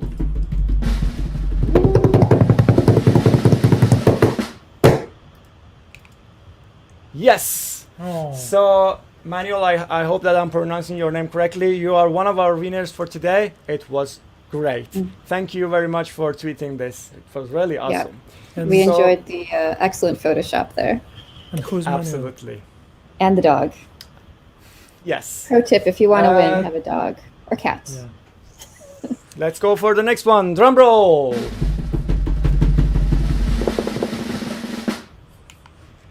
So Enzo, thank you for this nice picture and the tweet that you made. So thank you very much. Again, it was great. So we liked it. We chose. What is happening Drum on roll. on this picture? He It's a has hat. A very realistic Viking helmet on his head. Yes. With Flutter colors, I think he's added. It's nice. Next one. Ooh. Nice. Steph. I- So thank you very much. It was again a nice picture. We liked it, so we chose it, and you win. So it's all to the Udemy screen. voucher. Yeah. it's I thought it was it's a cool. very very nice one. We liked it. So very nice. So drum roll. Next one.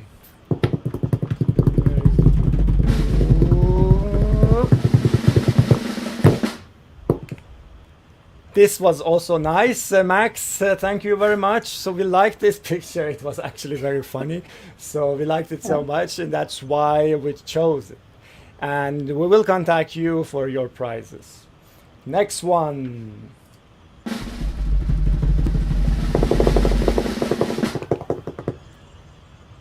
Okay, this was also nice. We liked it. So hopefully that we are all in. We go all in Valhalla, perhaps. I don't know.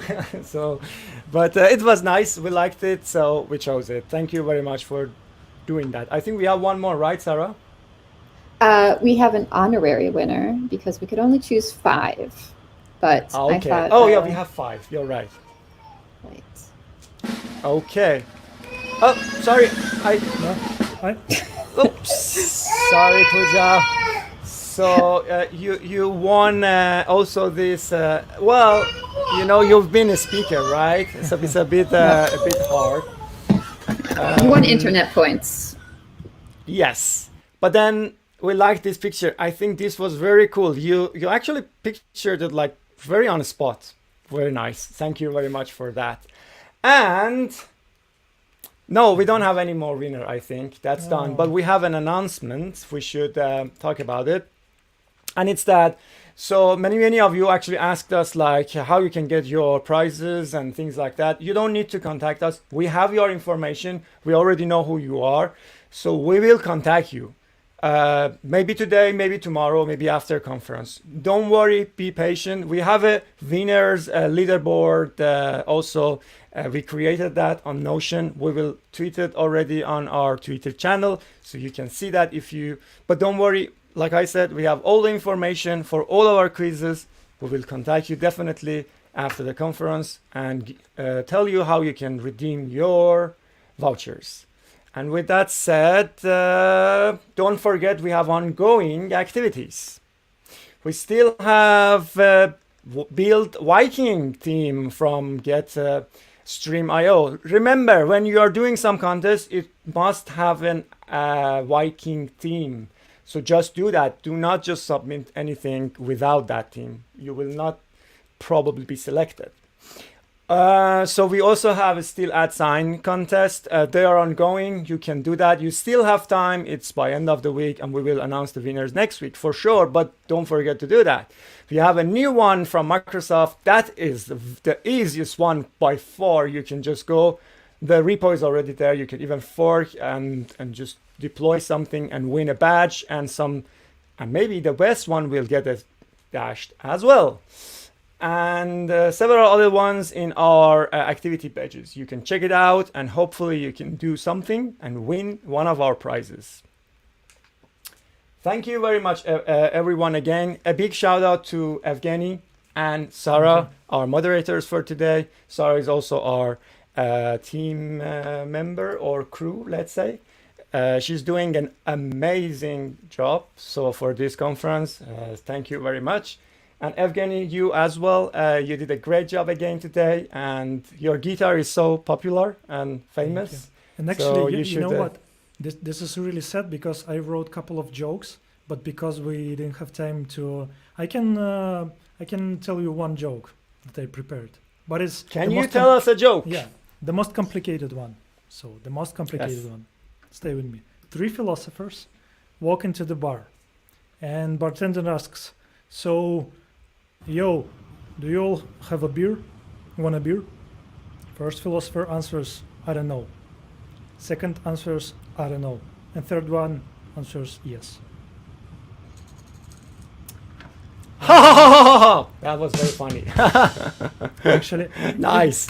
You should think about this joke. It's awkward, but it's smart. Very nice, Evgeny. Very nice one. Thank you again for today. We had a great day today, and tomorrow we have again even better ones. So hope you will join us again tomorrow, and we continue that these contests, activities, talks, everything. And tomorrow we will have more things to do. Also, one more thing, we have an after party today. It's the link. I will share it in the comments right now. Join us in the time of after party, and we're gonna have some fun together over there. So if everyone right now actually see me and can send a link to comments so everyone can see where they can join for the after party. And that is our special after party for today. Hopefully you can join and we can have some fun. And with that said, Sarah, Evgeny, do you have anything to add? No, I don't have any awkward jokes. Well, I have plenty of them, but yeah, I think we will keep them. Very, very nice. So I guess then we can wrap it up and say goodbye to everyone. Say goodbye. See you tomorrow. Bye.